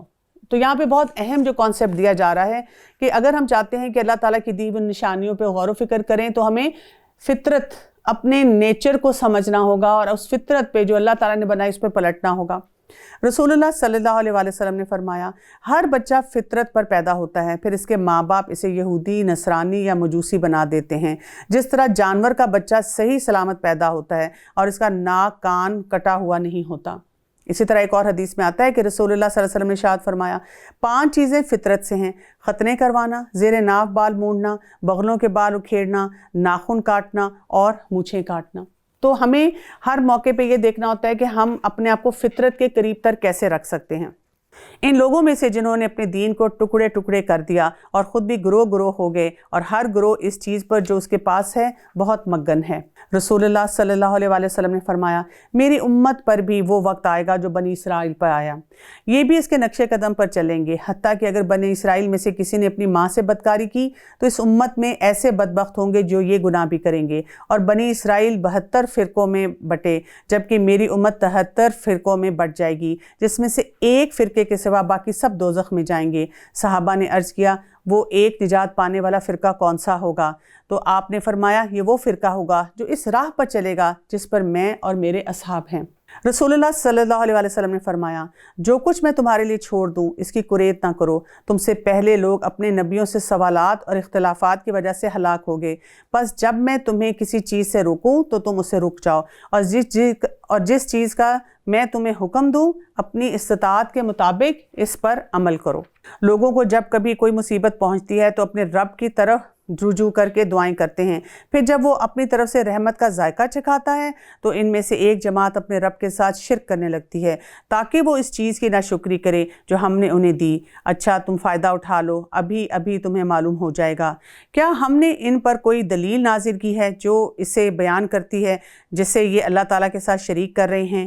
اور جب ہم لوگوں کو رحمت کا مزہ چکھاتے ہیں تو وہ سب خوش ہو جاتے ہیں، اور اگر ان کے ہاتھوں کی کرتوتوں کی وجہ سے کوئی برائی پہنچے تو ایک دم وہ محض نا امید ہو جاتے ہیں۔ ایکسٹریم رویے ہے نا، ہماری ایموشنل سٹیبلٹی نہیں ہے کہ ہر موقع پہ کرنے کی ضرورت کیا ہوتی ہے کہ جب بھی کچھ ہو ہم فوراً سوچیں کہ یہاں پر سنت کے مطابق مجھے کون سا ایموشن لانا ہے، مجھے کیسا جو ہے رسپانس دینا ہے، لیکن نہیں، ہم اپنے ہی جذبات میں بہکتے چلے جاتے ہیں۔ کیا انہوں نے نہیں دیکھا کہ اللہ تعالیٰ جسے چاہے کشادہ روزی دیتا ہے اور جسے چاہے تنگ؟ اس میں بھی ان لوگوں کے لیے جو ایمان لاتے ہیں نشانیاں ہیں۔ بس قرابت دار کو، مسکین کو، مسافر کو، ہر ایک کو اس کا حق دیجیے، یہ ان کے لیے بہتر ہے جو اللہ تعالیٰ کا منہ دیکھنا چاہتے ہیں، ایسے ہی لوگ نجات پانے والے ہیں۔ تم جو سود پر دیتے ہو کہ لوگوں کے مال میں بڑھاتا رہے، وہ اللہ تعالیٰ کے ہاں نہیں بڑھتا، اور جو کچھ صدقہ زکوٰۃ تم اللہ تعالیٰ کے خوشنودی کے لیے دو تو ایسے لوگ ہی ہیں اپنا دو چند کرنے والے۔ اللہ تعالیٰ وہ ہے جس نے تمہیں پیدا کیا، پھر روزی دی، پھر مار ڈالے گا، پھر زندہ کر دے گا۔ بتاؤ تمہارے شریکوں میں سے کوئی بھی ایسا ہے جو ان میں سے کچھ بھی کر سکتا ہو؟ اللہ تعالیٰ کے لیے پاکی اور برتری ہے ہر اس شریک سے جو یہ مقرر کرتے ہیں۔ ظہر الفساد فی البر والبحر بما کسبت ایدی الناس لیذیقہم بعد الذی عملوا لعلہم یرجعون۔ خشکی اور تری میں لوگوں کی بدعمالیوں کے باعث فساد پھیل گیا، اس لیے کہ انہیں ان کے بعض کرتوتوں کا پھل اللہ تعالیٰ چکھا دے، بہت ممکن ہے کہ وہ باز آ جائیں۔ اصل ہم نے مسئلہ کیا کیا ہے؟ ہم نے صرف اپنے لیے فساد نہیں پیدا کیا، یعنی اندر بھی ہمارے طوفان ہر وقت چل رہے ہیں، ذہن میں، دل میں، اپنے سسٹم میں، پھر خاندانوں میں بھی یہی ہوا ہے، اور اب ظاہر ہو گیا ہے فساد خشکی پہ اور تری پہ۔ پولوشن کی حد ہم نے کر دی ہے، یعنی ہم نے صرف اپنی زندگیاں نہیں تباہ کی ہیں، ہم نے باقی جو اللہ کی مخلوق ہے ان کے لیے بھی کتنے مسائل پیدا کیے، اور آپ دیکھیں اس کے لیے انوائرمنٹلسٹ جو ہیں کتنے کنسرنڈ ہیں، کتنا کچھ کہا جاتا ہے کہ یہ کرنا چاہیے، وہ کرنا چاہیے۔ آپ سوچیں لاسٹ ایئر جب کووڈ کی وجہ سے لاک ڈاؤن تمام ممالک میں ہوا تھا تقریباً، تو اوزون کی جو لیئر تھی اس نے ہیل کرنا شروع کر دیا۔ اس وقت کسی ایک عقلمند انسان نے کہا تھا کہ اگر ہم سب یہی کر لیا کریں کہ سال میں ایک دفعہ یا مہینے میں ایک دفعہ تمام ممالک جو ہیں ایک دن کے لیے، 2 دن کے لیے اپنی گاڑیوں کو بند کر دیں، اپنی فیکٹریوں کو بند کر دیں، اپنے گھروں میں ہو جائیں، تاکہ باقی جو اللہ کی مخلوق ہے وہ بھی اپنی جگہ پر آ جائیں۔ لیکن نہیں، ہماری خواہشات ہمیں کبھی ایسا نہیں کرنے دیں گی۔ تو یہاں پر اس کی طرف اشارہ کیا جا رہا ہے کہ مسئلہ کیا ہے؟ یہ ہماری بدعمالیاں ہیں کہ ہم کس طرح سے انسینسٹیو ہیں، اپنے لیے بھی، اپنے فیملیز کے لیے بھی، اور باقی مخلوق کے لیے بھی۔ زمین میں چل پھر کر دیکھو تو صحیح کہ اگلوں کا انجام کیا ہوا جن میں اکثر لوگ مشرک تھے، پس آپ اپنا رخ اس سیدھے اور سچے دین کی طرف ہی رکھیں قبل اس کے کہ وہ دن آ جائے جس کا ٹل جانا اللہ تعالیٰ کی طرف سے ہے ہی نہیں، اور اس دن سب متفرق ہوں گے۔ کفر کرنے والوں پر ان کے کفر کا وبال ہوگا، اور نیک کام کرنے والے اپنے ہی آرام گاہ سنوار رہے ہیں تاکہ اللہ تعالیٰ انہیں اپنے فضل سے جزا دے، اور جو ایمان لائے اور نیک اعمال کیے وہ کافروں کو دوست نہیں رکھتے۔ اس کی نشانیوں میں سے خوشخبریاں دینے والی ہواؤں کا چلنا بھی ہے، اس لیے کہ تمہیں اپنے رحمت سے لطف اندوز کریں، اور اس لیے کہ اس کے حکم سے کشتیاں چلیں، اور اس لیے کہ اس کے فضل کو تم ڈھونڈو، اور اس لیے کہ تم شکر گزاری کرو۔ اور ہم نے آپ سے پہلے بھی اپنے رسولوں کو ان کی قوم کی طرف بھیجا، وہ ان کے پاس دلیلیں لائے، پھر ہم نے گناہ گاروں سے انتقام لیا۔ ہم پر مومنوں کی مدد کرنا لازم ہے۔ اللہ ہوائیں چلاتا ہے، وہ ابر کو اٹھاتی ہیں، پھر اللہ تعالیٰ اپنی منشا کے مطابق اسے آسمان میں پھیلا دیتا ہے اور اس کے ٹکڑے ٹکڑے کر دیتا ہے، پھر آپ دیکھتے ہیں کہ اس کے اندر سے قطرے نکلتے ہیں، اور جنہیں اللہ چاہتا ہے ان بندوں پر برسا دیتا ہے تو وہ خوش ہو جاتے ہیں۔ دیکھیں واٹر سائیکل کا بتایا گیا، اور یہ بھی بتایا گیا کہ اس کا لوگوں کے اوپر کیسے امپیکٹ ہوتا ہے۔ یقین ماننا کہ بارش ان پر برسنے سے پہلے تو وہ نا امید ہو رہے تھے، بس آپ رحمت الہی کے آثار دیکھیں کہ زمین کی موت کے بعد کس طرح اللہ تعالیٰ اسے زندہ کر دیتا ہے۔ کچھ شک نہیں کہ وہی مردوں کو زندہ کرنے والا ہے، اور وہ ہر چیز پر قادر ہے۔ اگر ہم بادیں تن چلا دیں تو یہ لوگ انہی کھیتوں کو مرجھائی ہوئی زرد پڑی ہوئی دیکھ لیں تو پھر اس کے بعد ناشکری کرنے لگیں۔ بے شک آپ مردوں کو نہیں سنا سکتے اور بہروں کو آواز سنا سکتے ہیں جبکہ وہ پیٹھ پھیر کر مڑ گئے ہوں، اور نہ آپ اندھوں کو ان کی گمراہی سے ہدایت کرنے والے ہیں۔ آپ تو صرف انہی لوگوں کو سناتے ہیں جو ہماری آیتوں پر ایمان رکھتے ہیں، بس وہی اطاعت کرنے والے ہیں۔ کیونکہ دیکھیں نا، اگر ہم کسی کو ایکسیپٹنس دیں گے تو پھر اس کی بات سنیں گے نا۔ جیسے گھر میں اگر آپ مانیں گے کہ یہ میرے ماں باپ ہیں، یہ میرے خیر خواہ ہیں، تو بات سنیں گے، لیکن وہ بچے جو سوچتے ہیں کہ ہمارے ماں باپ تو دشمن ہیں، کہ باقی بچوں کے ماں باپ کتنے اچھے ہیں، تو وہ نہیں بات سننے کے لیے تیار ہوتے۔ تو اسی طرح جب ہمیں ایک تعلق محسوس ہوگا، ہمارا یہ کانفیڈنس لیول ہوگا کہ دین جو ہے یہ ہماری بھلائی کے لیے، ہمارے فائدے کے لیے، اس کے تمام احکامات جو ہمارے لیے ضروری ہیں، تو پھر ہی ہمارے اندر یہ اطاعت کی بات آئے گی۔ اللہ تعالیٰ وہ ہے جس نے تمہیں کمزوری کی حالت میں پیدا کیا، پھر اس کمزوری کے بعد توانائی دی، پھر اس توانائی کے بعد کمزوری و بڑھاپا دیا۔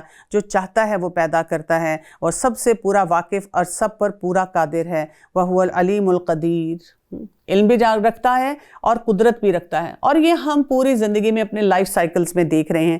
ہمارے اپنے خاندانوں میں ایسے لوگ ہیں جن کے آگے کوئی آواز نہیں اٹھا سکتا تھا، اور اب ہم ان کے سامنے بیٹھ کر انہی کو جھڑک بھی دیتے ہیں۔ تو یہ کیا ہے سائیکل ہمیں بتاتا؟ جس دن قیامت برپا ہو جائے گی، گناہگار لوگ قسمیں کھائیں گے کہ دنیا میں ایک گھڑی کے سوا نہیں ٹھہرے، اسی طرح بہکے ہوئے ہی رہے، اور جن لوگوں کو علم اور ایمان دیا گیا وہ جواب دیں گے کہ تم تو جیسا کہ کتاب اللہ میں ہے یوم قیامت تک ٹھہرے رہے، آج کا یہ دن قیامت ہی کا دن ہے، لیکن تم تو یقین ہی نہیں مانتے تھے۔ پس اس دن ظالموں کو ان کا عذر بہانا کچھ کام نہ آئے گا اور نہ ان سے توبہ اور عمل طلب کیا جائے گا۔ بے شک ہم نے اس قرآن میں لوگوں کے سامنے کل مثالیں بیان کر دی ہیں، آپ ان کے پاس کوئی بھی نشانی لائیں، یہ کافر تو یہی کہیں گے کہ تم بالکل جھوٹے ہو۔ اللہ تعالیٰ ان لوگوں کے دلوں پر جو سمجھ نہیں رہے یوں ہی مہر لگا دیتا ہے۔ کذالک یطبع اللہ علی قلوب الذین لا یعلمون، مہر لگ جاتی ہے، سیل لگ جاتی ہے ان کے اوپر۔ بس آپ صبر کریں، یقیناً اللہ کا وعدہ سچا ہے، آپ کو وہ لوگ ہلکا نہ کریں جو یقین نہیں رکھتے۔ ہمارے ساتھ بھی یہ ہونا چاہیے کہ لوگ ہمیں بھی آ کے بہت سی باتیں کہتے ہیں تو ہمیں بھی ہلکا نہیں پڑنا چاہیے دین کے معاملے میں۔ 21واں پارہ، اور اب ہمارے ہیں سورہ لقمان کی طرف۔ بسم اللہ الرحمن الرحیم، الف لام میم، تلک آیات الکتاب الحکیم، ہدی ورحمۃ للمحسنین۔ شروع کرتی ہوں اللہ کے نام سے جو بہت مہربان اور نہایت رحم فرمانے والا ہے۔ الف لام میم، یہ حکمت والی کتاب کی آیتیں ہیں جو نیکوکاروں کے لیے رہبر اور سراسر رحمت ہیں۔ سورہ لقمان جو ہے اس کو ہم دیکھتے ہیں کہ جو نام ہے لقمان، یہ ان کے بارے میں آتا ہے کہ یہ بہت شعور اور فہم میں بہت آگے تھے، یعنی اپنی سوسائٹی کے بہت عقل مند انسان سمجھے جاتے تھے۔ یعنی اکثر ہم جب انبیاء کے بارے میں پڑھتے ہیں تو ہم یہ سوچتے ہیں کہ ہم یہ کام کیسے کریں گے، اور ہمیں وہ مشکل لگ رہا ہوتا ہے۔ تو اللہ سبحانہ و تعالیٰ ہمیں ایک سوسائٹی میں سے ایک ایسے شخص کی مثال سامنے لا رہے ہیں کہ انہوں نے اسی سوسائٹی کا حصہ ہوتے ہوئے کیسے اپنی فیملی کے اوپر کام کیا۔ یہاں سے ہمیں والد کا کردار بھی پتہ چلتا ہے، کیونکہ اکثر اوقات خواتین کو یہ سننے کو ملتا ہے کہ بھی میں تو سارا وقت کمائی میں لگا ہوں، باہر کام کرنے، تمہارا کام ہے بچوں کی تربیت کرنا۔ اور بچوں کا جب بھی کوئی چیلنج آتا ہے تو والد جو ہیں یا باقی لوگ بھی جو ہیں وہ فوراً ماں کی طرف انگلی پوائنٹ کرتے ہیں اور کہتے ہیں اس نے اپنا کام نہیں کیا صحیح۔ اور اکثر خواتین کا چیلنج یہ ہوتا ہے کہ ساری ذمہ داری ان پہ ڈال تو دی جاتی ہے لیکن ان کو کوئی سپورٹ سٹرکچر نہیں ایسا دیا جاتا، یعنی شوہر جو ہیں وہ جو مرضی کر رہے ہیں، جیسے مرضی رہ رہے ہیں، جب مرضی غصے کا اظہار کر رہے ہیں، جو مرضی چینل لگا کے دیکھ رہے ہیں، لیکن بیوی سے ایکسپیکٹ کیا جاتا ہے کہ جی آپ بہت بہترین رول ماڈلنگ ہر طرف کریں بچوں کی تربیت کے لیے۔ تو یہاں پہ ہم دیکھیں گے کہ ایک والد کا ہمیں کردار کیسا نظر آئے گا۔ جو لوگ نماز قائم کرتے ہیں اور زکوٰۃ ادا کرتے ہیں اور آخرت میں یقین رکھنے والے ہیں، یہی لوگ ہیں جو اپنے رب کی طرف سے ہدایت پر ہیں اور یہی لوگ نجات پانے والے ہیں۔ وَمِنَ النَّاسِ مَن يَشْتَرِي لَهْوَ الْحَدِيثِ لِيُضِلَّ عَن سَبِيلِ اللَّهِ بِغَيْرِ عِلْمٍ وَيَتَّخِذَهَا هُزُوًا أُولَٰئِكَ لَهُمْ عَذَابٌ مُّهِينٌ۔ اور بعض لوگ ایسے ہیں جو لغو باتوں کو مول لیتے ہیں کہ بے علمی کے ساتھ لوگوں کو اللہ کی راہ سے بہکائیں اور اسے ہنسی بنائیں، یہی وہ لوگ ہیں جن کے لیے رسوا کرنے والا عذاب ہے۔ سب سے بڑی بات یہاں پہ ہمیں بتائی جا رہی ہے، اس سے پہلے کہ ہم لقمان اور ان کے بیٹے کی ساری انٹریکشن کو دیکھیں کہ وہ آپس میں کیا ان کا معاملہ تھا، یہاں پر لہو الحدیث کا ذکر کیا گیا۔ یہ لہو الحدیث کو سمجھنا بہت زیادہ ضروری ہے، کیونکہ یہاں پہ کہا گیا کہ ایک ایسا بارگین ہے، ایسی تجارت ہے جس میں انسان علم کے بغیر کیا کر رہا ہے، اپنے ایمان کا سودا کرتا چلا جا رہا ہے۔ اور وہ کیا ہے؟ ہر وہ چیز جو انسان کو اپنے اندر اتنا مشغول کر لیتی ہے کہ جو اصل مقصد ہے اس سے بھولا دے، اس کی طرف سے ہم ہٹ جائیں۔ اور ہم یہ دیکھتے ہیں کہ اس کی ڈیفینیشن میں جو آتا ہے، جیسے صحابہ کرام بھی بتایا کرتے تھے کہ جس میں گانا بجانا بھی آ رہا ہے، فکشن آ رہا ہے، موویز ہیں، تھیٹر ہے۔ کیونکہ اگر ہم اس کے تھوڑا شان نزول دیکھیں تو ایک شخص تھا جو بہت بڑا بزنس مین تھا اس دور کا، نضر بن حارث، اور وہ کیا کرتا تھا، اس کی بہت ٹریولنگ تھی، بہت ممالک میں جاتا تھا، اور اس کے دل میں کڑن یہ تھی کہ جب دین کا پیغام رسول اللہ صلی اللہ علیہ وسلم وہاں لوگوں کو دے رہے تھے تو لوگ اسلام کے دائرے میں جا رہے تھے، اور اس کو سمجھ نہیں آتی تھی کہ وہ کیسے روکے، کیونکہ اور طریقوں سے ڈائریکٹلی روک کے دیکھ لیا لیکن لوگ رک نہیں رہے تھے۔ تو اب انہوں نے انڈائریکٹ طریقوں کے بارے میں سوچنا شروع کیا۔ اور ایک دفعہ وہ کہیں پہ سفر پہ تھا تو وہاں پہ اس نے دیکھا کہ وہاں پہ گانے بجانے والی خواتین تھیں، کچھ میوزیکل انسٹرومنٹس تھے، تو اس نے وہ خریدے اور وہ لے کر وہاں آیا، اور مکہ میں آ کے لوگوں کو کہتا ہے کہ محمد صلی اللہ علیہ وسلم تمہیں ایسی باتیں بتاتے ہیں جو بہت بوجھل ہیں، تمہیں تمہارے خاندانوں سے کاٹتی ہیں، تمہیں ایسے راستے کی طرف لے کے جاتے ہیں جو بہت مشکل ہے، اور میں تمہیں ایک سورس آف انٹرٹینمنٹ دے رہا ہوں تاکہ تم انجوائے بھی کرو۔ تو وہ یہ نہیں کرتے تھے کہ ڈائریکٹلی دین سے روکتے تھے، لیکن دین کے مقابلے میں ایسی چیزوں کو پریزنٹ کرتے تھے جو اس قدر خوبصورت لگیں اور اتنے نفس کو جو ہے اس کی چاہت محسوس ہو کہ وہ کرنے کو دل چاہے، اور لوگ اس کی طرف کھنچے چلے آتے تھے۔ اور ہم دیکھتے ہیں کہ یہی جو چیزیں ہیں ساری آج کے دور میں اگر آپ کسی بھی ٹائم ایکسپرٹ سے پوچھیں، ٹائم مینجمنٹ کے جو گروز ہیں، وہ کہتے ہیں جی یہ سارے ٹائم ویسٹرز ہیں۔ ٹائم ویسٹرز کی ڈیفینیشن وہ کیا دیتے ہیں کہ جو نہ آپ کو دنیا میں فائدہ دے رہے ہیں نہ آخرت میں فائدہ دے رہے ہیں، یعنی آپ جو بھی ایکٹیویٹی کریں تو آپ یہ سوچیں تھوڑی دیر کے لیے بیٹھ کے اس سے دنیا میں مجھے کیا فائدہ ہوا، اور فرض کریں اگر اس ایکٹیویٹی کو میں نہ کرتا تو کیا میرا بہت بڑا لاس ہو جاتا؟ نہیں۔ آپ نے کوئی ڈرامہ نہیں دیکھا، آپ نے کوئی فکشن ناول نہیں اگر پڑھا، آپ نے وہ جو ٹاپ 10 گانے تھے وہ نہیں سنے، تو کیا آپ زندگی میں کامیاب نہیں ہو سکتے؟ کیا آپ لوگوں کے ساتھ مجلس میں بیٹھ کے کوئی بات نہیں کر سکتے؟ کیا آپ کے دماغ کی گروتھ نہیں ہو سکتی؟ سب کچھ ہو سکتا ہے۔ تو یہاں سے ہمیں پتہ چلتا ہے کہ لہو الحدیث سے اپنے آپ کو بچانا بہت زیادہ ضروری ہے، اور اس میں انسان کب الجھتا ہے؟ بغیر علم، جب علم نہیں ہوتا انسان کے پاس، اس کی حقیقت کو نہیں سمجھتا۔ اور دوسری بات کیا ہے؟ اس کو ہنسی مذاق بنا لینا، کہ اگر کوئی انسان اس کے بارے میں کوئی بات کہنا چاہے یا دین کوئی ویسے انسان ہنسی مذاق بنا لیتا ہے جب ایسی چیزوں میں الجھنا شروع ہو جاتا ہے۔ اور اسی لیے کہا گیا کہ ایسے لوگوں کے لیے بہت دردناک عذاب ہے۔ جب ان کے سامنے ہماری آیتیں تلاوت کی جاتی ہیں تو تکبر کرتے ہوئے اس طرح منہ پھیر لیتا ہے گویا اس نے سنا ہی نہ ہو، گویا کہ اس کے دونوں کانوں میں ڈانٹ لگے ہوئے ہوں۔ آپ اسے دردناک عذاب کی خبر سنا دیجئے، کیونکہ جو انسان لہو الحدیث میں الجھ جائے گا نا، اور آپ اس کو کہیں آؤ جی تلاوت سنتے ہیں، آؤ جی درس پہ چلتے ہیں، تو وہ وہاں پر ایسے بیٹھے گا، اس کو لگے گا اف اللہ کیا ہے، بوریت ہے۔ وہ ایسے باقاعدہ ایکسپریشن دیتے ہیں۔ چینل لگائیں گے نا، اور ایک چینل پہ قرآن مجید آ رہا ہے، دوسرے پہ کوئی ڈرامہ یا کوئی اور انٹرٹینمنٹ شو آ رہا ہے، وہ اس کو دیکھنا پسند کریں گے، جبکہ آپ اس انٹرٹینمنٹ شو کے بعد خود بھی کئی دفعہ کہہ رہے ہوتے ہیں توبہ توبہ کیا حالات ہو گئے ہیں، کتنی اریانی، کتنی فحاشی، کتنی بدتمیزی۔ تو کوئی پوچھے کہ پھر آپ دیکھ کیا رہے تھے اس میں؟ پھر آپ کیوں اس کے سامنے اپنا وقت برباد کر رہے تھے؟ بے شک جن لوگوں نے ایمان قبول کیا اور کام بھی نیک کیے، ان کے لیے نعمتوں والی جنتیں ہیں جہاں وہ ہمیشہ رہیں گے۔ اللہ کا سچا وعدہ ہے، وہ بہت بڑی عزت و غلبے والا اور کامل حکمت والا ہے۔ اسی نے آسمانوں کو بغیر ستون کے پیدا کیا اور تم انہیں دیکھ رہے ہو، اور اس نے زمین میں پہاڑوں کو ڈال دیا تاکہ وہ تمہیں جنبش نہ دے سکیں، اور ہر طرح کے جاندار زمین میں پھیلا دیے، اور ہم نے آسمان سے پانی برسا کر زمین میں ہر قسم کے نفیس جوڑے اگا دیے۔ یہ ہے اللہ کی مخلوق، اب تم مجھے اس کے سوا دوسروں کی کوئی مخلوق تو دکھاؤ، بلکہ یہ ظالم کھلی گمراہی میں ہیں۔ اور ہم نے یقیناً لقمان کو حکمت دی تھی۔ کیا حکمت دی تھی؟ اب ہم ذرا ان کی حکمت کے کچھ باتیں سیکھیں، اور یہ میسج ویسے تو سب والدین کے لیے، ہر انڈیویجول کے لیے ہے، لیکن خاص طور پہ جو والد ہیں ان کے لیے ہے کہ جہاں جہاں پہ فادرز ہیں، اور وہ ان چیزوں کو اپنی زندگی میں شامل کریں تاکہ ان کی جو وائفز ہیں اور ان کے جو فیملیز ہیں ان کے لیے آسانیاں آئیں، ان کو اپنے بچوں کی تربیت کرنے میں ان کی طرف سے والد کی طرف سے ایک سپورٹ ملے، ایک سٹرکچر ملے کہ کیسے کرنا ہے۔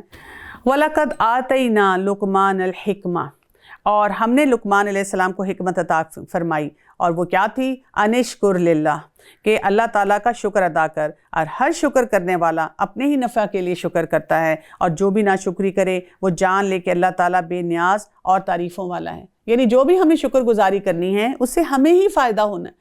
تو پہلا سبق جو لقمان نے دیا تھا وہ کیا تھا؟ ان کی حکمت نے ان کو کیا بتایا تھا کہ شکر گزاری۔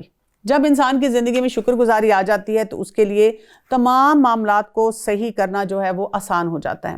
اب ہمارا مسئلہ کیا ہے کہ ہم سے شکر ہی تو نہیں کیا جاتا، یعنی فیصلے تو ہم روز کرتے ہیں کہ میں نے اللہ کا شکر گزار بندہ بننا ہے، لیکن کئی دفعہ جو ہم بول رہے ہوتے ہیں، جو کر رہے ہوتے ہیں، وہ شکر کے منافی ہوتا ہے۔ اچھا، ہم اپنے آپ کو پیغام بھی روز دے رہے ہوتے ہیں، اندر سے ایک شاؤٹ آؤٹ آ رہی ہوتی ہے، ایک آواز بڑی اونچی اونچی آ رہی ہوتی ہے، دیکھو یہاں تم ناشکری کر رہے ہو، لیکن کیا نہیں جا رہا ہوتا۔ تو تھوڑا سا ہم دیکھتے ہیں کہ حصول شکر کے عوامل کیا ہوں گے، کس طرح ہم شکر ادا کریں گے۔ پہلی بات تو یہ کہ اگر ہم چاہتے ہیں کہ زندگی میں ہمارے شکر ہو تو ہمیں تقدیر پر راضی ہونا ہوگا، کہ جو کچھ ہمیں مل رہا ہے ہم کہیں کہ اس میں اللہ کی طرف سے کوئی بہتری ہوگی۔ جیسے کہ رسول اللہ صلی اللہ علیہ وسلم نے فرمایا، تم میں سے کسی نے اس حال میں صبح کی کہ اس کا دل مطمئن ہو، اس کا جسم تندرست ہو، اور اس کے پاس اس دن کی خوراک موجود ہو، تو گویا ساری دنیا اس کے لیے سمیٹ دی گئی ہے۔ تو یعنی یہ اس کے لیے کافی ہو تو وہ کہ الحمدللہ۔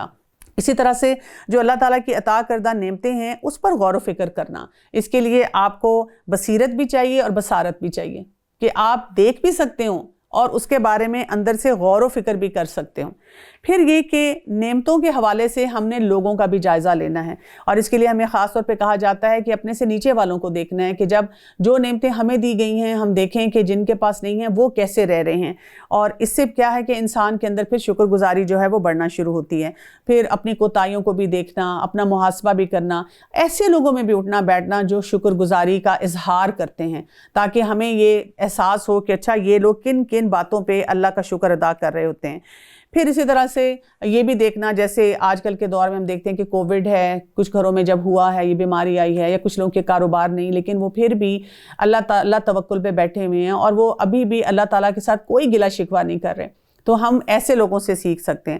اس کے ساتھ ساتھ دنیا سے بے رغبتی بھی ہونی چاہیے، کیونکہ جب انسان دنیا کے پیچھے لگا رہتا ہے اس کے لیے شکر گزاری بہت مشکل ہے، کیونکہ یہ تو اس کو سکھاتی ہے اور امام احمد رحمۃ اللہ علیہ سے کسی نے کہا، کیا یہ ممکن ہے کہ ایک آدمی کے پاس 1,00,000 دینار ہوں اور اس کے باوجود وہ زاہد بھی ہو؟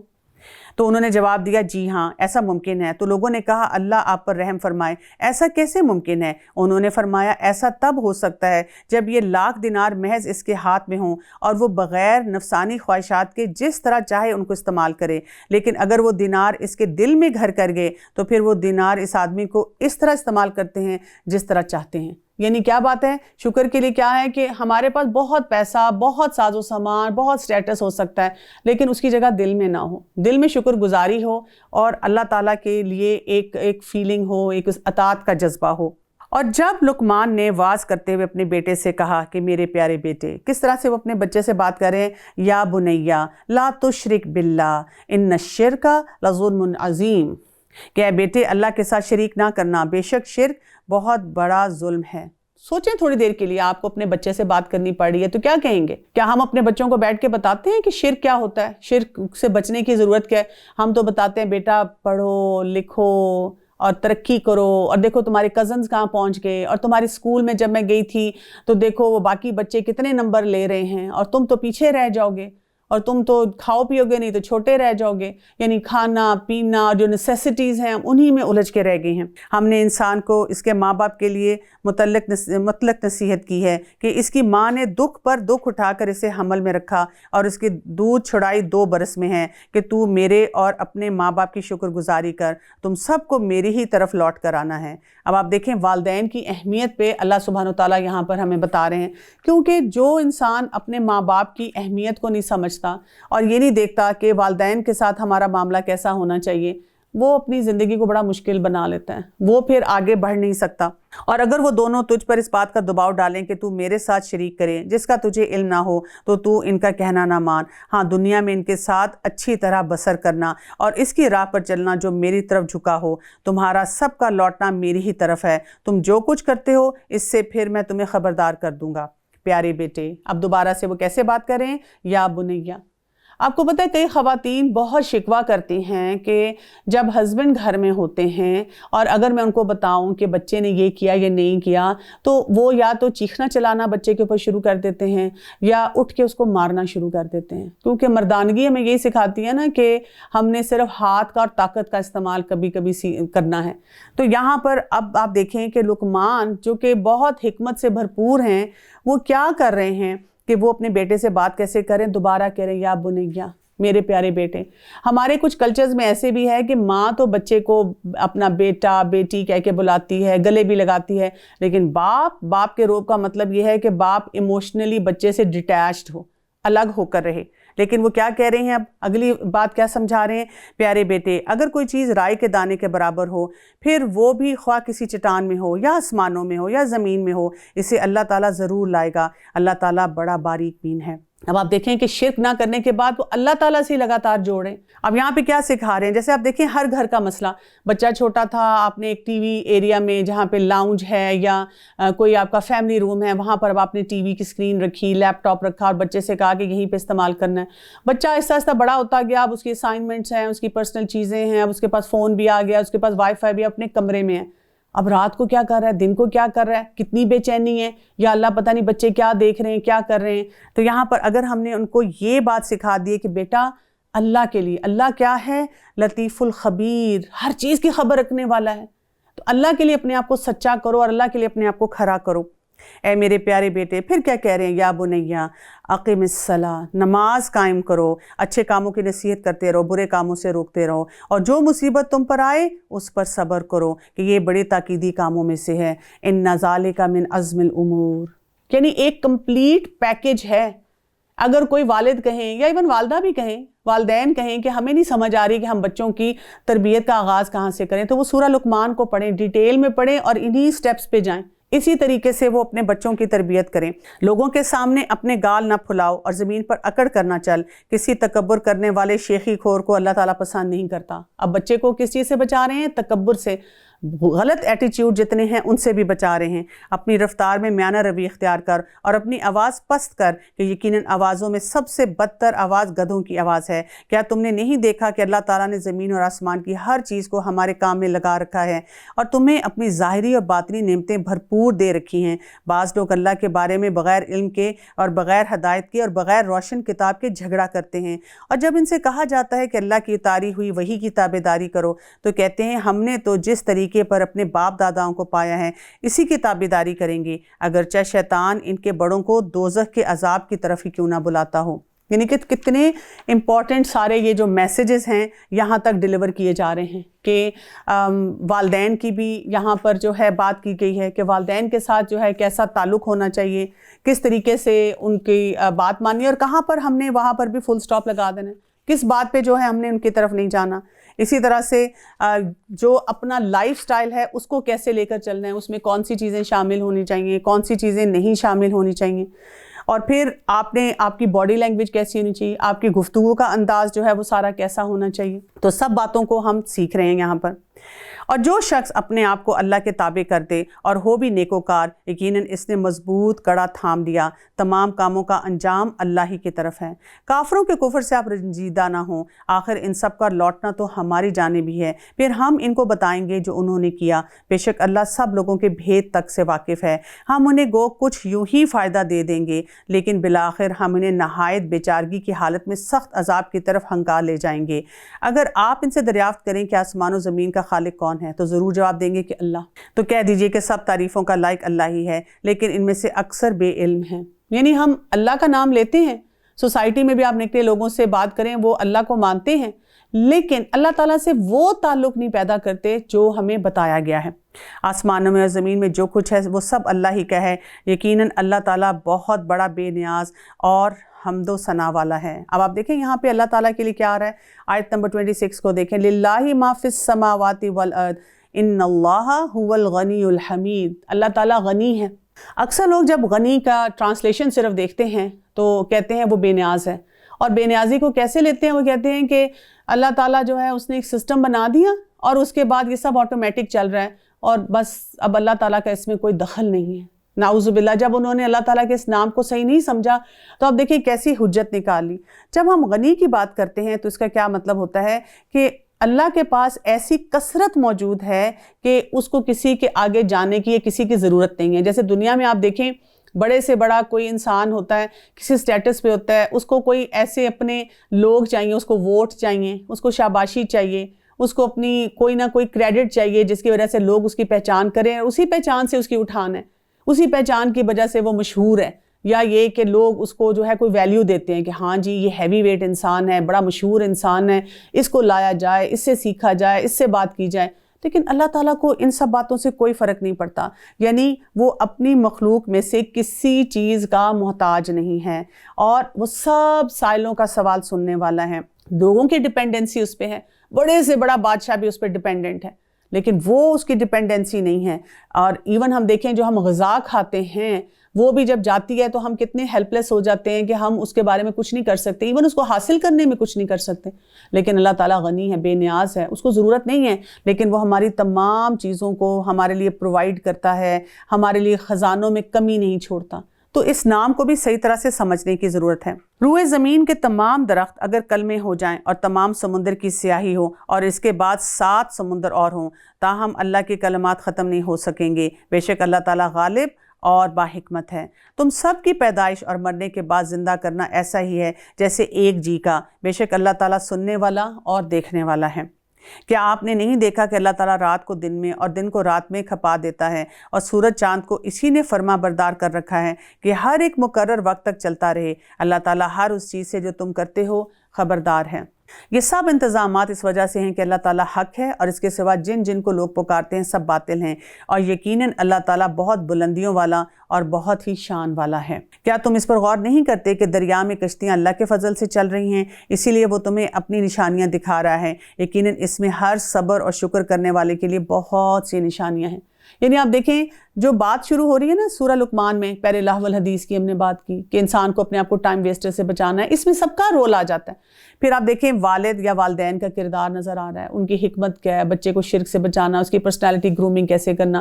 اب یہ انسان جب سوسائٹی میں نکلے گا نا تو یہ اس کو نشانیاں سمجھ آئیں گی، یہ اس کو اللہ کی قدرت سمجھ آئے گی، اس کا جو ہے قبلہ درست ہوگا ہر معاملے میں، وہ جو بھی کام کر رہا ہوگا، جو بھی ٹولز دنیا میں رہ کے اختیار کر رہا ہوگا۔ اور جب ان پر موجیں سائبانوں کی طرح چھا جاتی ہیں تو وہ نہایت خلوص کے ساتھ اعتقاد کر کے اللہ تعالیٰ ہی کو پکارتے ہیں۔ پھر جب وہ انہیں نجات دے کر خشکی کی طرف پہنچاتا ہے تو کچھ ان میں سے اعتدال پر رہتے ہیں اور ہماری آیتوں کا انکار صرف وہی کرتے ہیں جو بد عہد اور ناشکرے ہیں۔ اب دیکھیں نا لقمان نے اپنے بیٹے کو کیا سکھایا تھا؟ یہی باتیں سکھائی تھیں کہ اپنے لیے رسپانسبل ہو جاؤ، اور ساتھ کیا سکھایا تھا؟ شکر گزاری سکھائی تھی۔ تو جو لوگ یہ دونوں کام نہیں کر رہے ہوتے اور وہی آیتوں کا انکار کرتے ہیں، اور اس میں آپ دیکھیں والدین کا بھی رول آتا ہے اور اس میں سیکھنے والے کا بھی رول آتا ہے۔ کئی دفعہ والدین سکھا رہے ہوتے ہیں لیکن بچے نہیں سیکھنا چاہتے، وہ اپنی مرضی سے سب چیزیں ڈیسائیڈ کرنا چاہتے ہیں۔ وہ کہتے ہیں کہ میں نے ری انوینٹ کرنا ہے ویل کو، میں خود سے سب چیزوں کو جو ہے جسے کہتے ہیں ٹھوکریں کھا کھا کر سیکھنے کی کوشش کروں گا۔ لوگوں اپنے رب سے ڈرو اور اس دن کا خوف کرو جس دن باپ اپنے بیٹے کو کوئی نفع نہ پہنچا سکے گا اور نہ بیٹا اپنے باپ کا ذرا سا بھی نفع کر سکے گا۔ یاد رکھو اللہ کا وعدہ سچا ہے، تمہیں دنیا کی زندگی دھوکے میں نہ ڈالے۔ فلا تغرنکم الحیات الدنیا، دنیا کی زندگی دھوکے میں نہ ڈالیں اور نہ دھوکے باز شیطان تمہیں دھوکے میں ڈال دے۔ بے شک اللہ تعالیٰ ہی کے پاس قیامت کا علم ہے، وہی بارش نازل فرماتا ہے اور ماں کے پیٹ میں جو ہے اسے جانتا ہے۔ کوئی بھی نہیں جانتا کہ کل کیا کچھ ہوگا، نہ کسی کو یہ معلوم ہے کہ کسی زمین میں مرے گا۔ یاد رکھو اللہ تعالیٰ پورے علم والا اور صحیح خبروں والا ہے۔ اچھا اس کے بارے میں بھی لوگ اب بہت ساری باتیں کرتے ہیں، مثلا جب یہ آیت ہے اس میں کیا آتا ہے کہ قیامت کا علم اللہ کے پاس ہے، یہ تو ہمیں نہیں پتہ۔ دوسرا کیا ہے؟ بارش جو نازل فرماتا ہے، لوگ کہتے ہیں کہ اب تو جی ویدر فور کاسٹ آ جاتی ہے اور اس میں ہمیں سب کچھ پتہ چل جاتا ہے۔ پہلی بات ہمیں یہ یاد رکھنی ہے کہ یہ جو لوگوں کو یا مخلوق کو پتہ چلتا ہے وہ کسی نہ کسی گیجٹ کے ذریعے، کسی نہ کسی یعنی آلے کے ذریعے پتہ چلتا ہے، لیکن انسان آلے کے بغیر، مثلا یہاں میں بیٹھی بیٹھی آپ کو ایک دم سے نہیں بتا سکتی کہ جی کتنی بارش ہوگی۔ اچھا ہو سکتا ہے کہ آرٹیفیشل انٹیلیجنس آج سے 100 سال بعد اتنی زیادہ ہو جائے کہ لوگوں کے اندر کوئی ایسا چپ لگنے لگ جائے کہ لوگ یہ بھی بتا سکیں، تو ہماری انڈرسٹینڈنگ جو ہوگی اس آیت کی ایک اور لیول پہ پہنچ جائے گی۔ اور وہ کیا ہے کہ کیا ہم یہ بتا سکتے ہیں کہ کس وقت کتنی بارش ہے؟ سے کئی دفعہ ویدر فورکاسٹ آتی ہے کہ جی مثلا اس شہر میں بارش ہونے والی ہے، لیکن اس کے ایک جگہ پہ بارش ہو رہی ہے دوسرے میں نہیں ہو رہی، ایک جگہ مسلح دھار ہو رہی ہے، ایک جگہ جو ہے صرف تھوڑی سی ڈرزل ہے، ہلکی پھلکی جو بوندا باندی ہوئی ہے۔ تو بہت ساری چیزوں کا اس میں فرق ہے جو ہمیں سوچنا ہے۔ اسی طرح اگلی بات کہ ماں کے پیٹ میں جو ایسے نہیں جانتا، اب لوگ کہتے ہیں لو جی اب تو الٹرا ساؤنڈ سے سب کچھ پتہ چل جاتا ہے، لیکن اللہ تعالیٰ کو تو پہلے سے بھی پتہ ہے، اور اللہ تعالیٰ کو کسی الٹرا ساؤنڈ مشین کے بغیر پتہ ہے، اور اللہ تعالیٰ کو جب وہ سیل میں تھا تب سے پتہ ہے کہ یہ جو سیل جا رہا ہے اور اس کے اندر جو ہے کیا جا رہا ہے، کیا مادہ جا رہا ہے اور اس کو کیا بننے والا ہے۔ یعنی اللہ تعالیٰ کی جو سوچ کی، جو اللہ تعالیٰ کی جو علم کی وہ پہنچ ہے وہ ہماری سوچ سے بہت زیادہ ہے۔ ہم جس لیول پہ بھی پہنچیں گے تو اس کا لیول جو ہوگا جو اللہ تعالیٰ کا علم ہے اور اس کی حکمت ہے اور اس کا غیب کا جاننا ہے، اس سے وہ کئی درجے جو ہے وہ آگے چلا جائے گا۔ اسی طرح لوگ کیا کہتے ہیں کہ کل کیا ہونے والا ہے، وہ کہتے ہیں اب ہم پریڈکشنز کرتے ہیں، ہمیں پتہ چلنا شروع ہو جاتا ہے، لیکن ہماری پریڈکشن میں پھر وہی بات ہے کہ کتنی کمی کوتاہی ہوتی ہے، اور یہ کہ کسی کو معلوم نہیں کہ کس زمین میں مرے گا۔ یہ باتیں ابھی تک ہیں کہ ہمیں نہیں پتہ ہوتا کہ کس لمحے کہاں پر انسان کی موت جو ہے آ جائے گی۔ ان اللہ علیم خبیر، بے شک اللہ تعالیٰ پورے علم والا اور ہر طرح کی خبر رکھنے والا ہے۔ نبی کریم صلی اللہ علیہ وسلم نے فرمایا غیب کی کنجیاں 5 ہیں جنہیں اللہ تعالیٰ کے سوا کوئی نہیں جانتا۔ پھر آپ نے یہی جو آیت ہم نے پڑھی تھی اس کو پڑھا، تو یہ غیب کی کنجیاں ہیں اور وہی بات ہے کہ اس کا علم جو ہے وہ اللہ کے پاس ہے۔